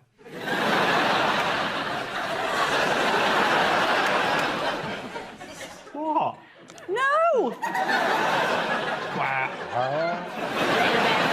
Most people find driving a stressful experience. True or false? False. It's not stressful. I'm usually drunk anyway. Is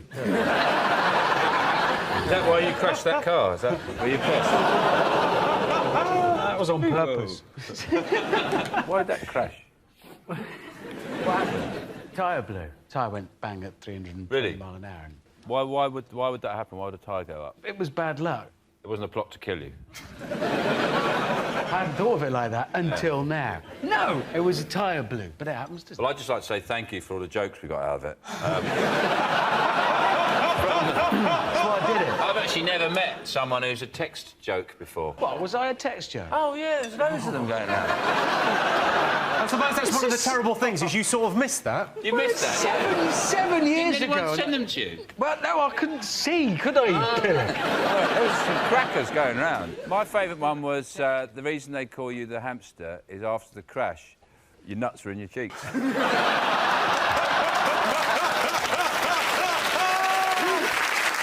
That's not bad, you know. Why have I been protected from all of these? My wife's never told me any of a this. lot of people have social skills, so they wouldn't have mentioned it. But Sean is a different kind of man, and he tackles it head on. John, do you get stressed driving? I do, yeah. You're supposed to get stressed driving. I had a tyre blowout as well. I mean, it was less dramatic than yours, I'll give it that. Mine was 70 miles an hour in a Ford Fiesta on the M5 at Stransham Services, and it did not make the news. And there were no Did people text tweet jokes. things about that? No, Hashtag bored. It's frightening, though, isn't it? I mean, I was sort of brethren on that tyre blowout. How fast were you going? I was going 320 miles an hour. Yeah, I was doing about that. Just under? Just shade under. Just what's the speed limit? Well, it was 70. I was doing that. I was doing that. Maybe just a little bit more, because I'm a renegade. I might have been doing 72. Maybe I wanted to get home and have a glass of port. Who gives a shit? Carol, do you get stressed driving? Do I get stressed? No, I love driving. I love Top Gear. You know I love Top Gear. Should we look at Carol on Top Gear? We'll have a little look. Now, the Liana. Oh, yes. I just had a great day. I love the Stig. He was so good, and he taught me how to do handbrake turns today. Well, that's not going to make you go very fast. No, it isn't. No, it Pulling a isn't. handbrake on. No. Have you never done one before? No. So did that explain what happened when you were on one of your practice laps? The last one, I was just pushing it a little too far. Who'd like to see what happened on one of the practice laps? Yeah. Here we go. Right, where are we now? Oh, it's the follow through. Oh, a bit wide. Oh, how is this? Oh.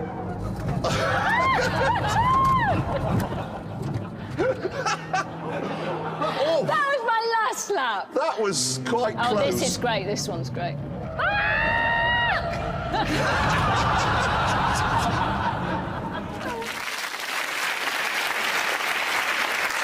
I have to say, I was fastest in the wet by 4 seconds at that time. Fastest in the wet by 4 wet. seconds. I forgot to issue Carol with the list of words you cannot say to Jimmy. I'm afraid wet is one. You just can't say it. If it's Well, raining, Jeremy you have to say argued, it's and raining. he said it was only mildly moist. Now you're pretty much reading out the list.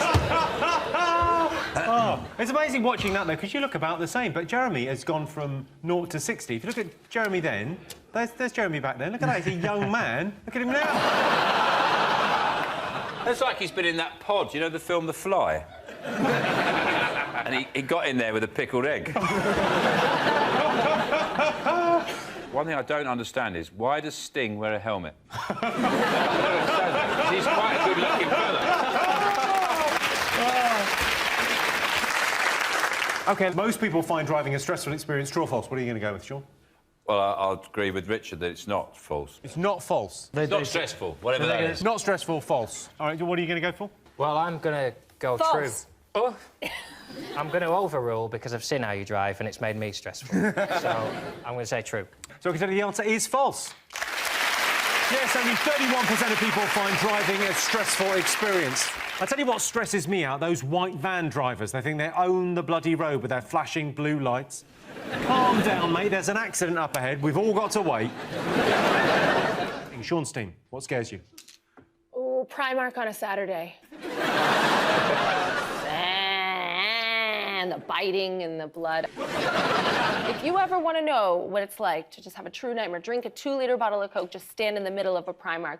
Your heart will be racing, and you'll never be afraid of ghosts again. It'll toughen you up. Don't make go you there, a man. Tucci. Don't go, I don't think so. They'll take you to the place where they take all the children that have lost their parents. you'll be waiting there for ages. So it's not Primark on a Saturday morning. What else do you think? Is it? People are scared of horror films. People go and see horror films deliberately to get scared. Yeah, well, I like a horror film. Do you like a horror film? Not particularly, no. I can see there's one good reason for horror films is it's an opportunity for intimacy between sort of teenagers, you know, and it's ideal because, you know, if you take someone to see Saw 2, anything you do to them afterwards seems like a treat.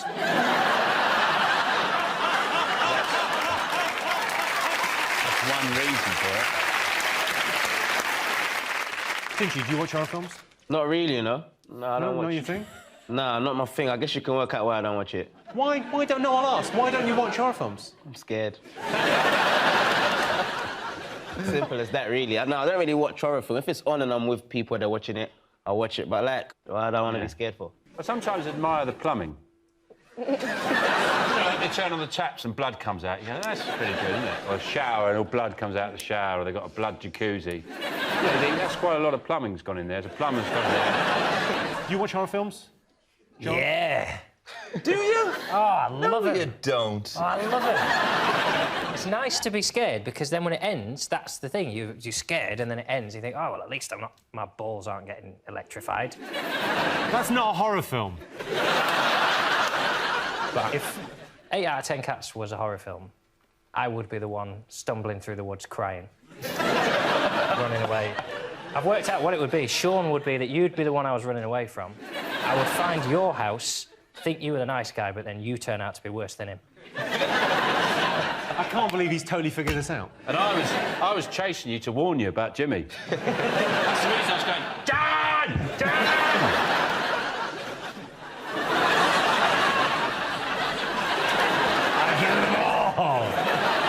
OK, Alex, you watch horror films? No, because 2 have put me off. Which 2? The first one would be Candyman. Candyman's amazing. But the other one, when I was really, really young, I watched this film about these kids. They were out on a boat on a lake, and then one by one they'd disappear, and you wouldn't see them. And the song was, dance, dance, forever, na na na na na na na na na. Can't listen to that anymore. The Harvest Festival's tough for you, isn't it? Sure it wasn't just Riverdance? They were just disappearing off the side of the stage. But it was horrible. So they're on a boat and then they, fall off? Well, I don't know. They just disappear. Jaws. I mean, I was about 8. Yeah, Jaws is... It wasn't Jaws, because there was no bloody shark. If it's a lake, it's a coarse water version of Jaws. Trout.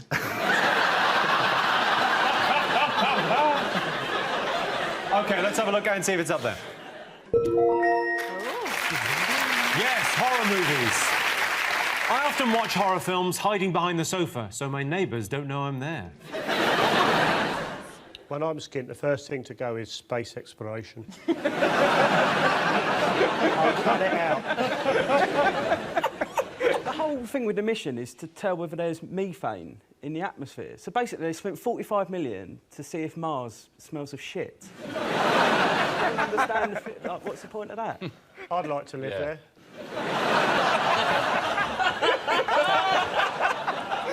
Joe, over to you. I'd like to be the first person to live there. It'd be brilliant, because you'd probably get a house with quite a big garden. Big enough for a trampoline. I don't think you need a trampoline there. I think it's bouncy. Well, that's why I want one, mate. Go well, I'd run a small business. I'd start a pub. And I'd call it the Mars Bar. It's a proper joke.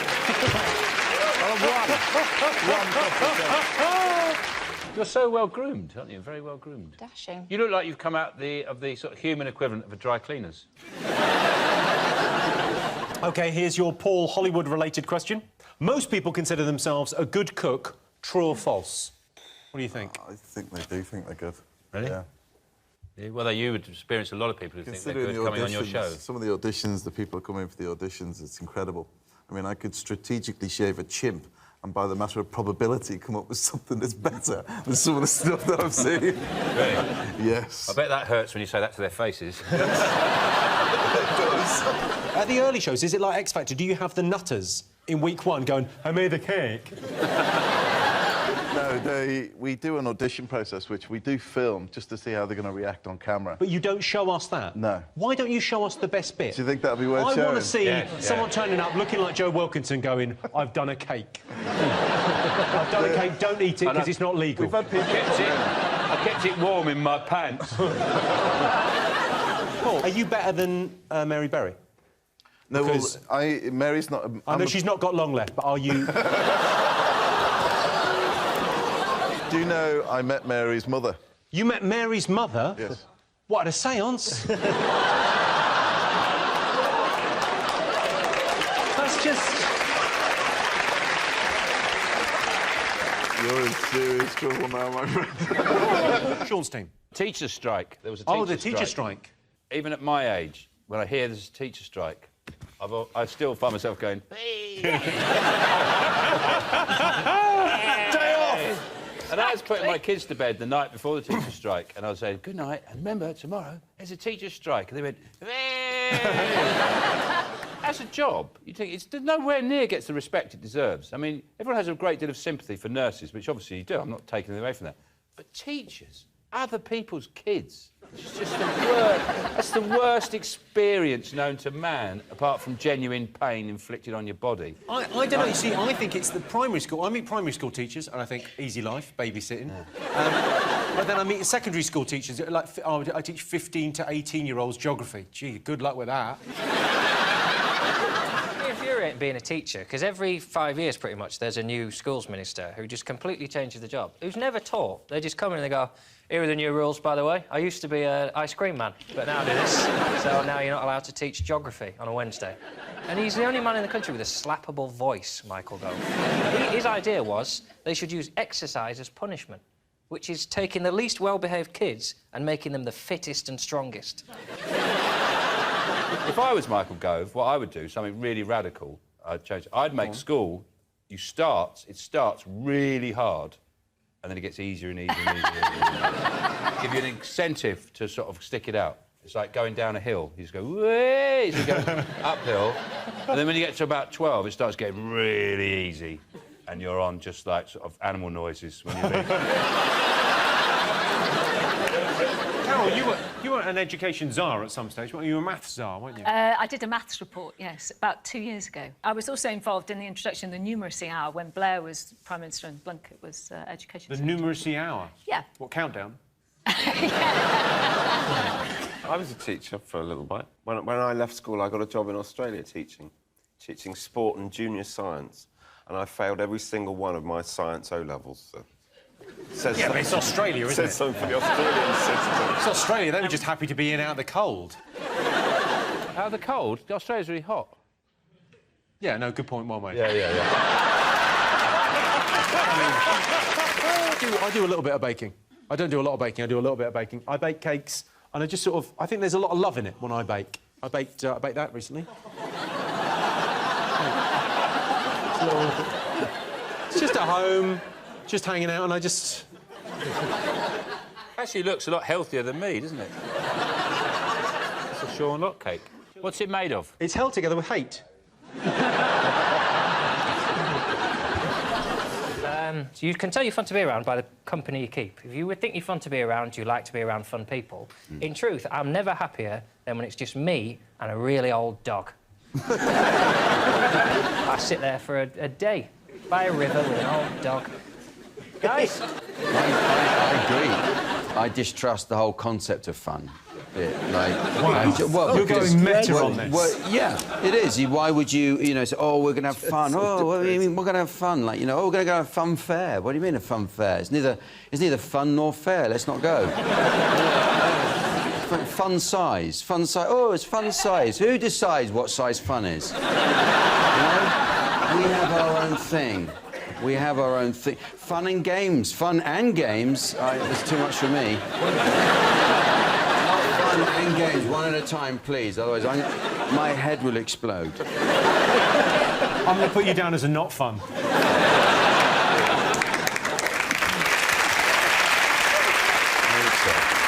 Gay proposals or anything to go by, gay weddings are going to be amazing. It's just got more oomph about it. It's got more life about it than, you know, men normally do to women. It's Yeah, like... but Carol, you should see the state of the shed they built.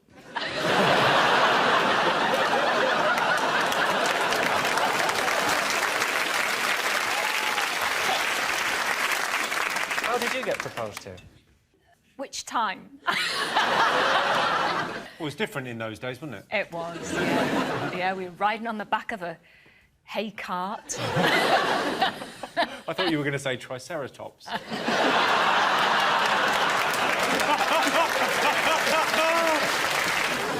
Sean, have you ever taken revenge? Have I taken revenge? Have I taken revenge, Jimmy? That sounds like the bitter voice of experience there. Have you ever done anything, you know, years ago? I've killed people, yeah. Once, deliberately, there was a car in a car park that was parked across 2 spaces, and I was going through a particularly bad time. So, knowing... Was it your 20s? Yeah.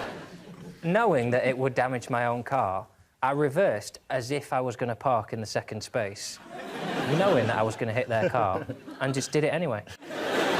If they're going to take 2 spaces, they have to deal with the consequences of what would happen if I tried to park there without checking. I'm not saying it was a good thing to do, but I'm saying I enjoyed it at the time, and if I had the chance to do it again, I probably would. I did. I had something slightly similar. I caught this handicapped guy trying to use one of our spaces. Have you had a word? Do you have a word? Oh, annoys me, you know. This is what I would do if I was on The Voice. Should we all turn away? Yeah. There's that Let's bit all turn away. OK. And they go next up, and then you hear them go... Oh, yeah, he's coming. And then you hear, like... But what I'd do is this. And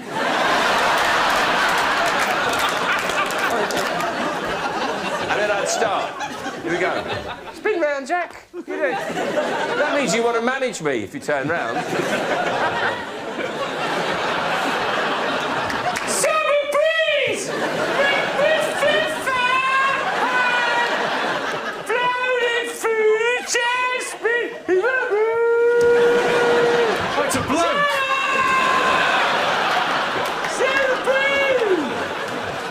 Right. You got the voice of an angel. Yeah. I only turned around because I thought it was an owl.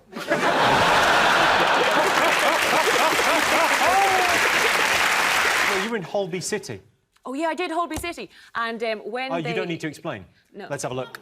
Oh, no! I'm sorry I've gone along with this ridiculous business. I'm sorry I didn't tell you that this was a terrible idea the moment you first told me. You told me it was a brilliant idea. I was trying to be nice. Oh, nice. Well, that's you all over, isn't it? Nice. Are you even thinking, butchering yourself like this? You look better before. Well, when I was as flat as a pancake, I looked like a 12-year-old boy. At least you looked like you.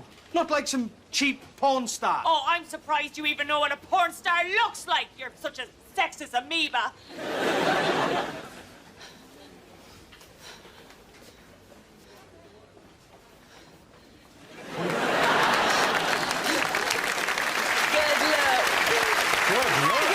Thank you. I thought they'd give me something juicy. And they said, yeah, well, what do you know what you got? You got an exploding boob job. Your boob job exploded? Yeah. Oh, I didn't say. I thought that tube was to cure your accent. No. Also, your character's motivation, they're complaining you don't even watch porn. Yeah. I've never had that complaint at home. I did a Holby. Did you? Yes, What happened I to you? did. I was... Oh, it's really good fun. I had to play a bitch. I had to play a bitch. So do you remember any of the lines? But take us back to that moment. Just scene. I played it quite sloony. I played a sort of really sloony bitch like that. And my daughter had swallowed some batteries. So I had to take her in Holby City Hospital. And I was really uncaring mum. I did a Holby as well, yeah. What did you do? I played the girlfriend of a guy who'd been shot in the arse with a rifle. What about you, Sean? I was in an episode of Crime Watch where I conned old ladies out their pensions. Do you think you've got common sense? I've been told by a lot of people that I don't have any, but to me it all seems logical. Like, I put knives in toasters and things. Is that a bad thing to do? They are better hot. Yeah. So what's the thing that you've done that you've kind of gone, oh, actually, that was a bit Crazy. Oh, I was on the phone once talking to my friend when I was at school. I was playing with some paracetamol pills with the other Sure, hand. you play with paracetamol, yeah? That's a child, yeah, sure. I started putting Scottish it in Lego. in and out of my ear, and then I had to go to hospital to get it removed from my ear. And then when they took it out, did you go, oh, it sort of aches a bit, and they won't just have a paracetamol? It was dead funny to go, you know it should go in your mouth. Jerry, on your show, you give out plenty of advice. You're brilliant at it. So we asked our studio audience, are you good at giving advice? Yes or no? What do you think they said? I think everyone thinks they're good at giving advice, otherwise they wouldn't give it. Yeah, I don't give good advice. I wouldn't listen to me. I do the final thought at the end of the show. That's my advice. But first of all, I'm lying because it's never my final thought. I'm always coming back the next day with another one. Well, one of these days.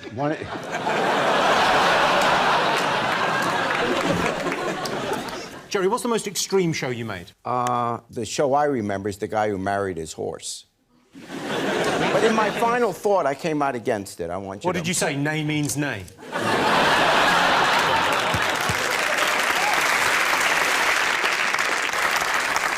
I need to apologize for the show. I'm so sorry.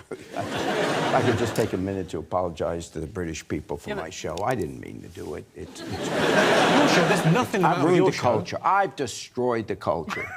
I'm going to hell. And I just hope hell isn't that hot. I'm very light-complected. OK, let's get back to the question. Are you good at giving advice, yes or no? Best bit of advice I'll give you, anyone here, never walk into a sauna backwards. You shall lead a long and happy, fruitful life. Follow those simple rules. When you're single, people give you a lot of advice that you haven't asked for that's never to do with what you've asked for advice about. But I'll be like, oh, I'm worried about my electricity bill. And I'll be like, give internet dating a go. Like, it's always the same. All problems lead back to you being single. Are you single, are you, Elshie? Bit sad, innit? John's had a girlfriend for 3 weeks now. He's thrilled with himself. It's a horse. I call her sugar tits.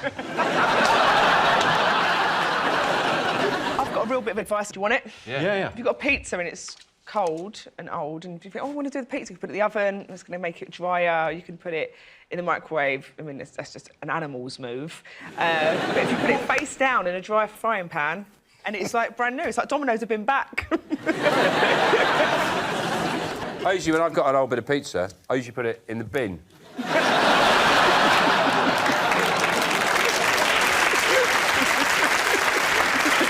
Are you a hell of a cook? Yep. I only cook. Well, I only really cook chicken, Kiev, chips and peas. That's all you need. Yeah, every night have that. Pretty much all year, except for obviously not on Christmas Day. I have turkey Kiev, chips and peas. Do you like mini chicken Kievs? Do you like Mini ones, yeah. Juggle with them. Hot, hot, hot. That's how I learnt to juggle. Most unattractive habit. What do you think? Is it saying would of? Oh, instead of would have. Yeah, would have. Should have. I don't think that beats using the cat's litter tray. It's so much more convenient. It's right there in the kitchen. Have you got a cat? No, I just like to shit in a box. All they need to do to get this country healthy, to avoid the obesity crisis, is to introduce this. It's genius. Take the work out of your workout. The Hawaii chair.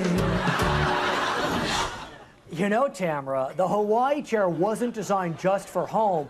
I mean, after all, for some of us, at least 40 hours of our week is spent sitting behind a desk at the office. So to see what office workers think of the Hawaii chair, we sent Aaron Lee to work. Oh my gosh, this is amazing. It's great on my hands. I can really feel this working. Hawaii chair while answering phones, using the computer, balancing books, or filing paperwork. If you can sit, you can get fit. The Hawaii chair.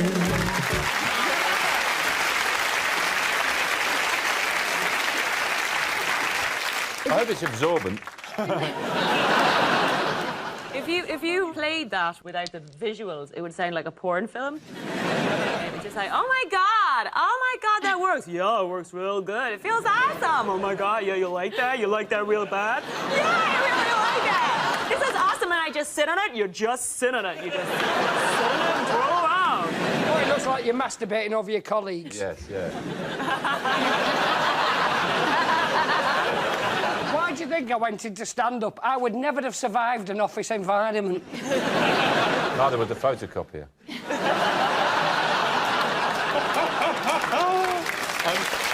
What do you make of Nick Clegg? What do you think, Cal? He is wet, really, isn't he? I mean, it's like a grey day in Austria. Austria's quite nice, though, isn't it? Is it nice? Is that too nice, then? Yeah, don't get Henning started. He loves Austria. Wars is and always will be an integral part of the fatherland.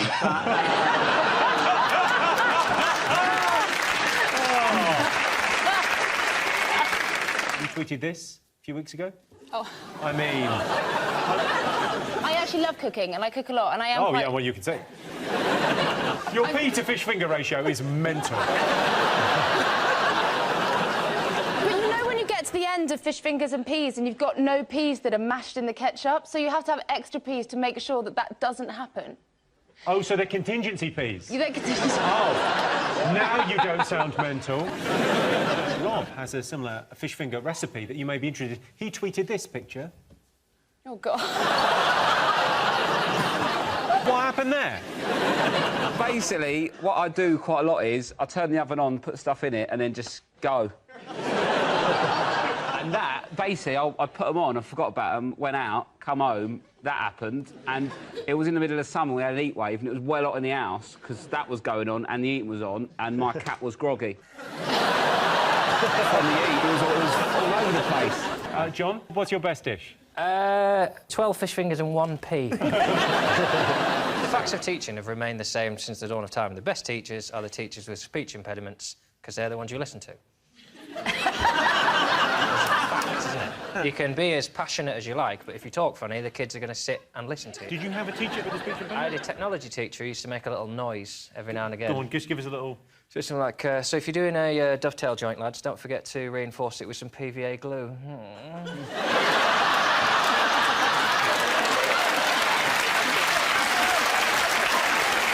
Well, I listened and I've retained that information. Yeah.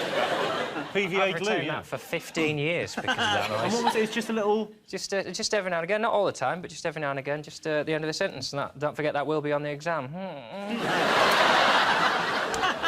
I Googled who died on the day I was born. Wow, what a tragic birthday you had. I mean, I've had some birthdays that didn't work out, but I never went, I wonder who died on this day. There was an American guy who was a librarian who came to England to give a speech and had a heart attack. So I think I'm a dead American librarian. I'm coming back as a cornetto. But the flavour that your kid doesn't want, so you've took the lid off and you just leave it in a bin. It takes a good 40 minutes to melt because it's not even proper summer yet. Who would you like to come back as, Mel? And don't say Johnny Vegas, because it's a bad idea. I'd like to come back as somebody really rock and roll. Somebody who really says dangerous things. I want danger. I want drain pipes, drain pipe jeans, and mean things. You can do all that. You can go to the shopping. All you need to do is go shopping. Have a crack at it now. Say something mean and... Something really mean, Yeah. like, whoa, yeah, bitches. And bastards. Whoa, steady on. Yeah? Steady on now. That's what I want to be, though. He's sexually aggressive towards Jimmy. Oh, no, I can't... Oh, hello. So that was your sexual aggressive was, oh, hello. You look mighty fine tonight, Jimmy. I've never been so aroused. That's a very good... I mean, it's a very good German accent. I can only do a German accent if I sound like a predatory homosexual. Go on. Yeah, it's good, yeah. Oh! Nice! I like that. What's quinoa? Quinoa is a grain That is very good for you. It's a non-wheat grain, Oh, so it's quinoa. quite good if you suffer from... Yes. Quinoa. It's just like fat couscous, isn't it? Phil, you're a gay icon, if I'm not very much mistaken. I thought that was yours. No, Jimmy's an icon in the sense he's a gay icon. You put him on top of a wedding cake at a gay wedding.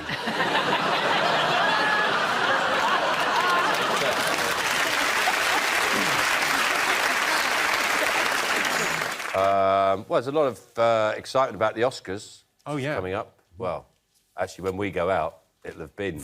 I don't see why people enjoy... I mean, I can't stand watching award ceremonies. I think there's... The only good bit about them is you find out who died that year.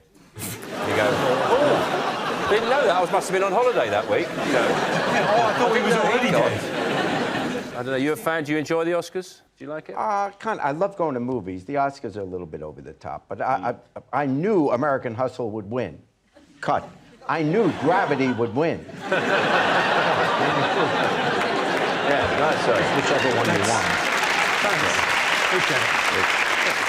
Thanks. Did you see any of the big movies this year? Sean, did you see any of them? Yeah, I saw a few of them. I mean, I don't know. I think I watch these films and I just kind of think, oh, I've seen this before. Why am I watching it? Like Gravity, basically, the message of that was, who, women drivers?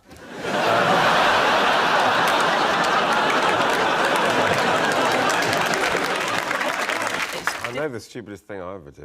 I think I was about 6 or 7, and Mum sent me down to the... She had one of those chest freezers with a big lid. So oh, yeah, I remember said, those. go and get the ice cream. And I decided, stupidly, that I was thirsty.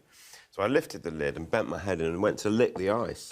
Well, my tongue, of course, stuck to the ice. And then with the chest lid over the top... And is that why you talk like that?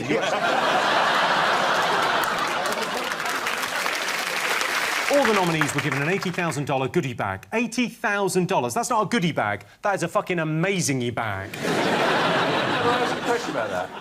I saw that. It said it's an... How do they... Can you say, can I just have the money? Well, you've got to take the weird things. The best thing they got in the goodie bag this year was an orgasm shot, which I'm sure you realise is a treatment worth $2,700 that enhances the genital tissue of a woman. Is that what you've had done to your face? Yeah, they said... It says on the box it works on all kinds of...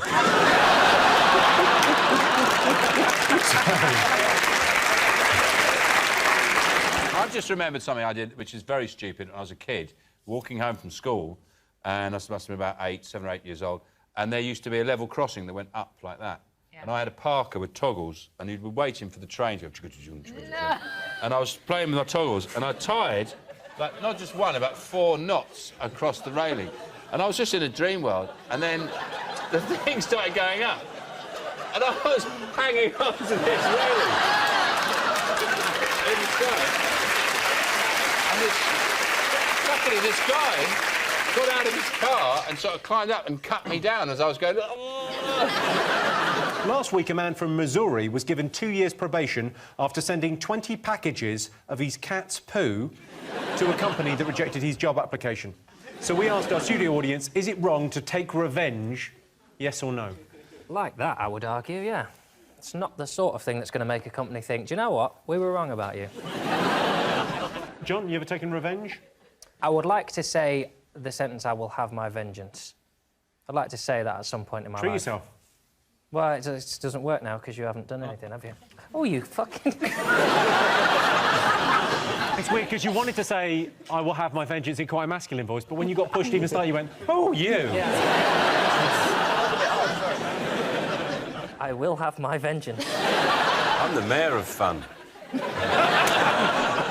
You're the mayor of fun? I'm fun. I love fun. What? OK, give us an example of the fun. Harmless salt? Yeah, harmless fun. Just like that. Oh. That's fun. Whoa! Look in there. Whee!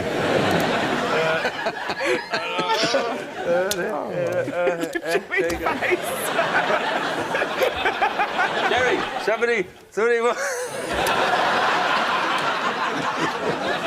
The beef